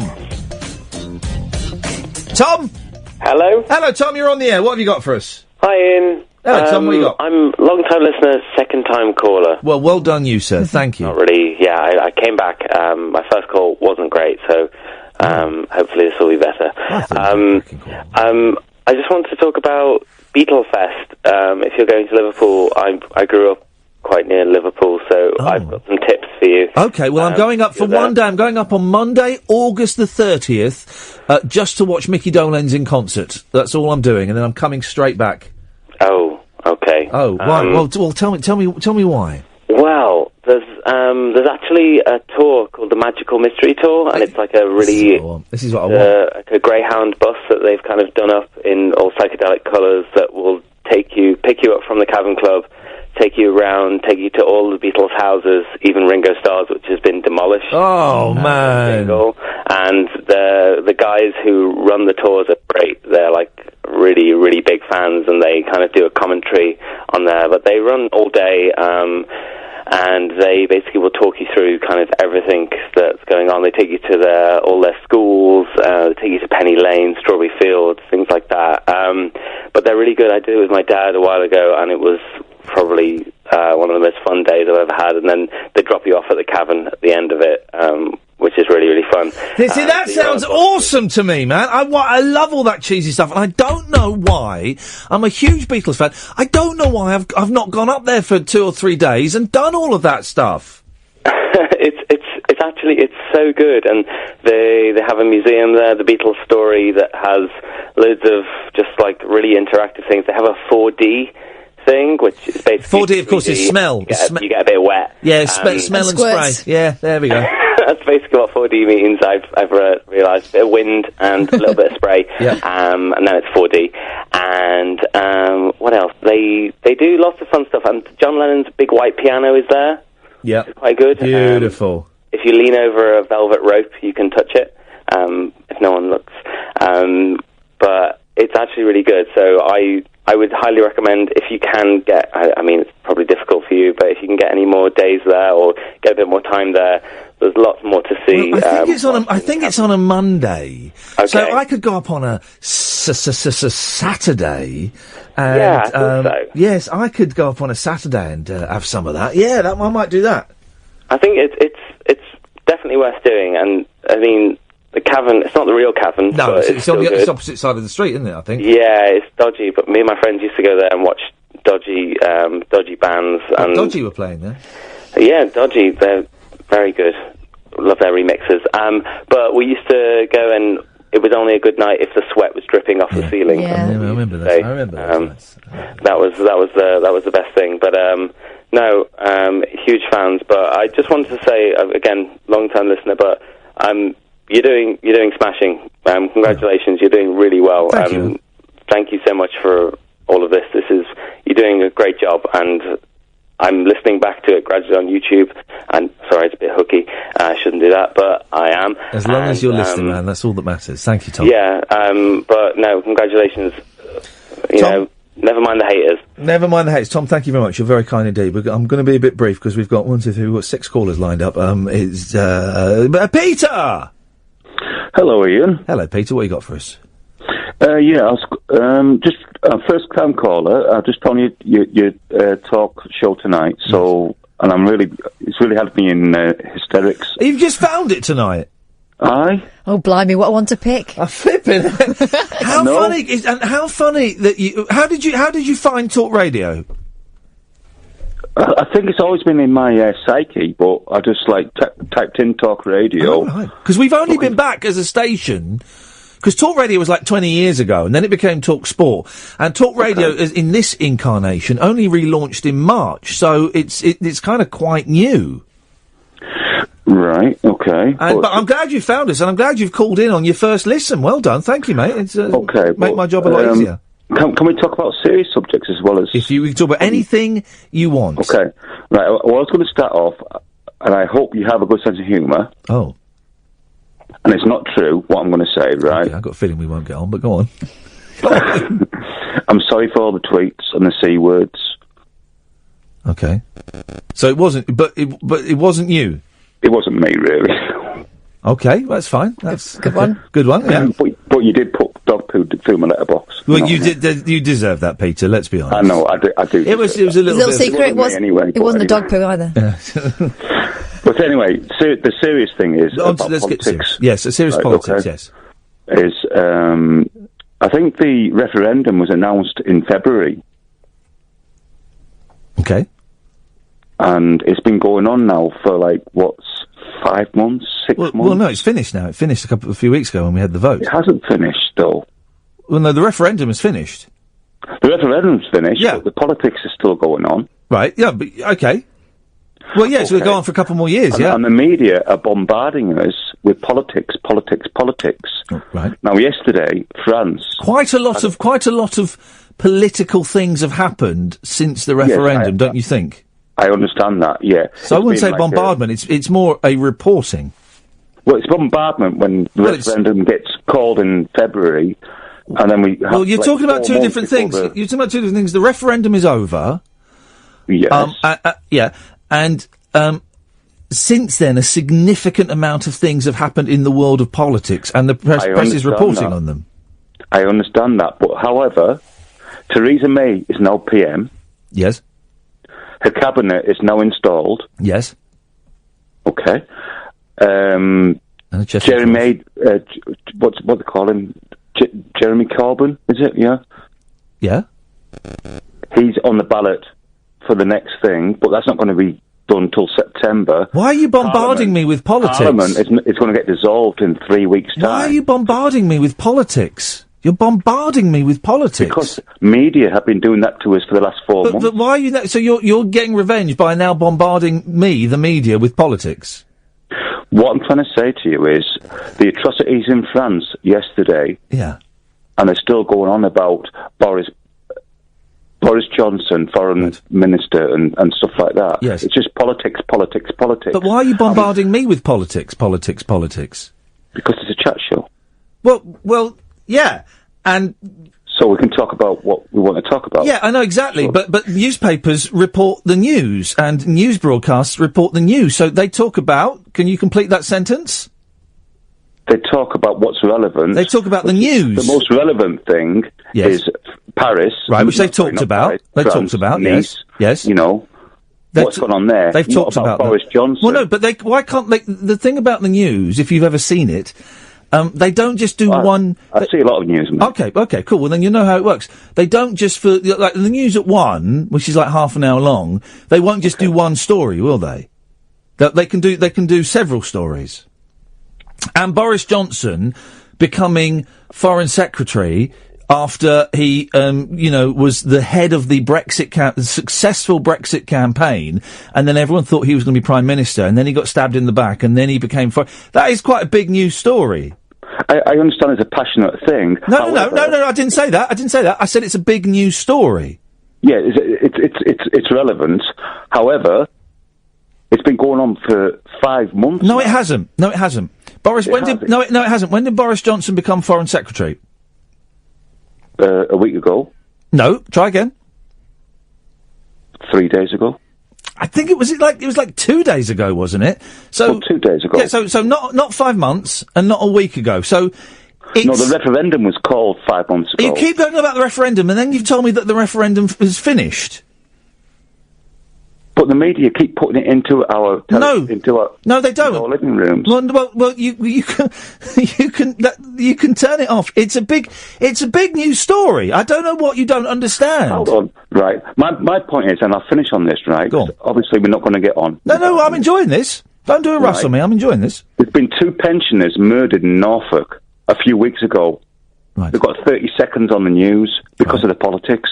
You know, I'd rather. There's more going on in the world. Rather hear about 2 old people being murdered. That's a bit weird. No, it's not weird. Why would you want to hear about that? Why do I want to hear about politics for 7 months? Well, you have the option to turn it off because it's probably. I'm going to what new channel? But here's the thing, Peter. Right? Okay. We've not talked about Brexit on this show at all once. No, listen to me. We have I've been on air since March the 21st, okay? 5 nights a week, 3 hours a night. Okay. In that time, I've spent 10 minutes talking about Brexit, right? Okay. And as of tonight, I've spent 20 minutes talking about Brexit because you've called in to talk about Brexit. Okay. So, you've made my show, which is and this isn't an accusation, I'm just pointing out the hypocrisy. You've made my show, which has been a Brexit-free zone, you've made it about Brexit. So you've made the situation even worse for all of my listeners that have managed to avoid Brexit. I see your point in that way, but, and this is my final point, right? Yeah. What I'm trying to say to you is... Yeah. I don't want to talk about politics anymore. But... I had to... In that case, I'll cut you off. That makes it easy. He's phoned up to say he doesn't want to talk about politics anymore by talking about politics some more. Was that what happened? For about 10 minutes. Flipping it. No, blimey. Right, we're going to double tag them. We've got Gatford and we've got Eben. Good evening, guys. Hip, hip, hip, Ian. Hip, hip, hip, Vera. Hip, yep. Right, go on. You guys fight amongst yourselves. Go on. We haven't got much time. We've got loads of calls. I've got me 3 worst bands for a gig. Go on. Is that right? Yeah. The Levelers, Westlife, and Sting. Oh, a triumvirate there. Yep. Yeah, that's real hatred. I'll defer now to my radio colleague. Hey. Or maybe. Hi. Hello? Hi. I just want to say, Ian, just stay tough with the hate. Huh? I've got it a lot of the time. Are you? Has he been hating you? Have you been hating me? No, I said... Eben? Stay tough with it, because I know how you feel with it, because I've had a lot of hate in my time. Yeah. Yeah, and I know it's tough to stay strong. Well, it is, and this stuff I've had in the last 24 hours, honestly, it's been the most obscene stuff I've ever read. It's outrageous, Eben. I've got a challenge for you, Ian. You know how you're going to have a bit of a Twitter break? Yes. Yeah, next week, could I suggest another break from something? Yeah, no, bear with me. Okay, go on. It's this. Kath might back me up on this one. It's shh. Do you think next week, no more shh? What do you mean? What do you mean? Shh? What do you mean? Yeah, that. What? You doing shh? I don't do shh. Yes, you do. When have I ever... It was a Kath. Why shh people? All the time. Shh. I was doing that then for comedy effect. Eben, do I do shush? Yeah. Shut up, Gatford. Hang on, Gatford. I was on Eben's side, and now he's annoying me. What did you say, Eben? You did do a bit of that shush. Well, just then I did, but do I normally do it? No, not normally. Right, thank you. Do I normally do it, Kath? I've noticed you do it a couple of times. I don't mind. I never noticed do it. I noticed it last week because you did it to me, obviously. Oh, I'm sorry, Gatford. I accidentally cut you off, man. I don't know how that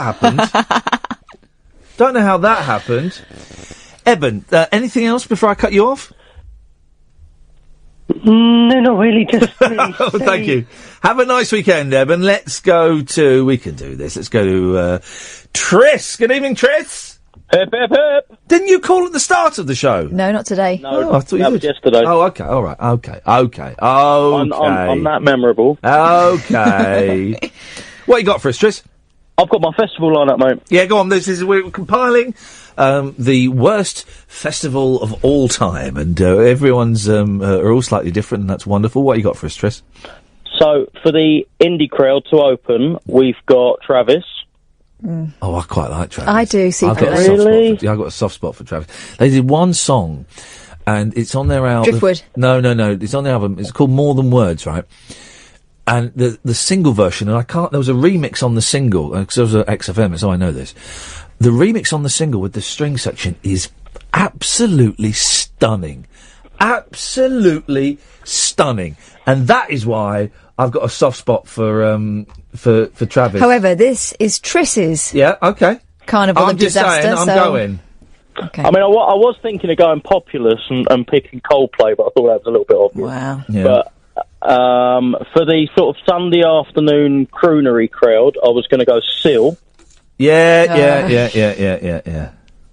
And headlining M People. Oh no, I hate the M People. Well, was that album? What have you done today to make you feel proud? Elegant slumming. We called it something different at college, but yeah, I know. I know what you mean. Tris, it's done. It's gone. Tickets are on sale now. Cara. Hip, hip, hip. Hip, hip, hip, Cara. Hello, my darlings. How are you? Oh, hello, my darling. Who used to say that? Hello, my Hello, my darlings. Charlie Drake. Here we go. There we go. All right, Charlie. I'll make it very brief. Go on. Basically, well, the 24 hours Twitter hate you've had, I'm really sorry to hear that. Basically, had the same. Did you? Yeah, Oh, what happened? Deleted mine as well. I did a Periscope as well and got hate on Twitter, and a lot of I'm watching you on Periscope tonight, and a lot of people are a bit worried. So I was just kind of phoning in to say that I haven't topped myself just yet. But basically, people were. I did a Periscope with children, which is probably a bit silly. Yeah. Oh, I saw you got loads of comments. Yeah, I mean, I had comments, the usual, you're fat, you're ugly, yeah, you do. You're not fat or ugly at all.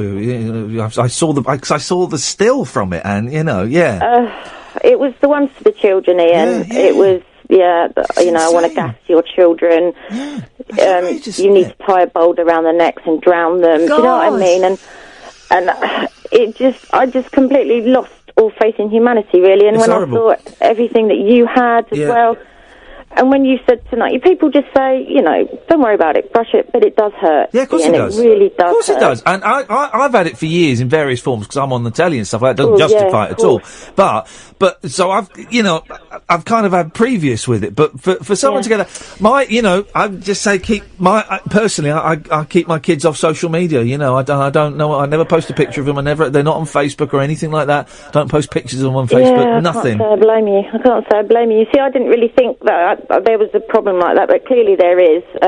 So I'm staying off everything for a while, but I am still alive, and I wish you all the best. Cara, listen, I've got to move on because we're really running out of time, but thank you for that, and I'm really sorry you had to go through that as well. And it's horrible. you, my love. You've got Take beautiful care. kids, so ignore them. People are saying that to me, and it's like, you can't ignore them. Craig! Hello, Ian. Hiya, Kath. Hey. I've got an 80s festival lineup. Oh, beautiful! Go on, what you got? UB40. Level 42. Of course you have. And Paul Bloody Young headlining. I see, I like Level 42. Luton's Paul Young. Looking back, it's so bizarre, we're joining the family. And of course, bum-ba-da-bum-ba-da-bum-ba-da-bum-ba-da-bum-ba-da-bum-ba-da-bum. I don't know Okay, you all tick it. I'm slapping the bass. He has his bass under his chin, doesn't he? He has it under there.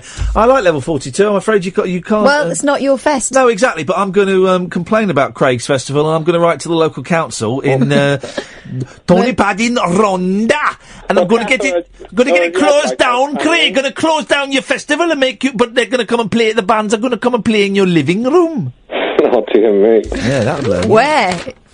And how come in 11/22/63? Yeah. When things went wrong, why didn't he go back and come back again? Well, he did. Time? No, he could. Because he'd spent 2 years there, so then to come back and then spend another 2 years there would be. The thing is, as well, that fire surely would have destroyed everything that was in that room. Yeah, once he lost all his documents, why didn't he go back and get them again? Guys, it's just pretend. This isn't pretend. What did you just do? Well,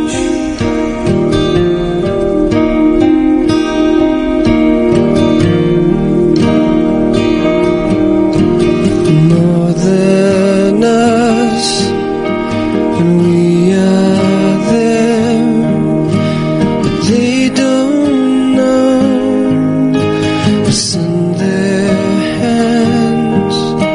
It's more than you, and it's more than I, but it's more.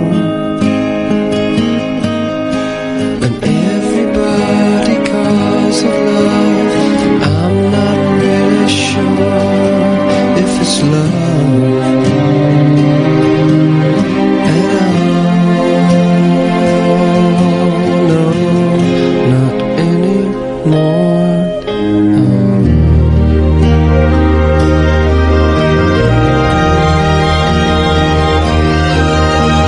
More than he, more than she, they are asleep, but we just dream.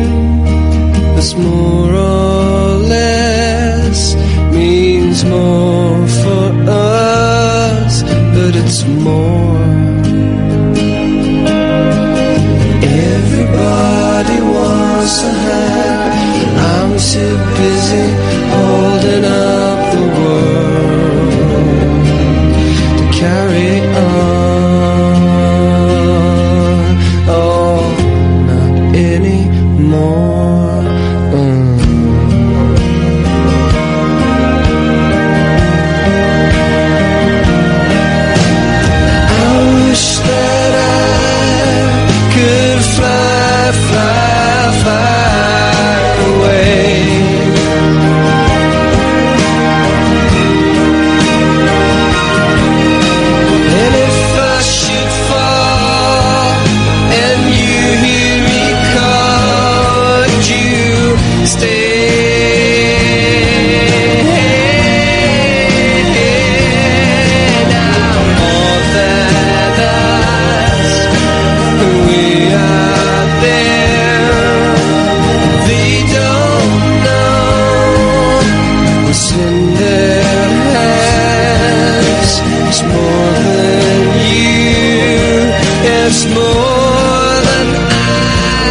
Talk Radio. Digital debate for the UK. Talk Radio. We'll get you talking.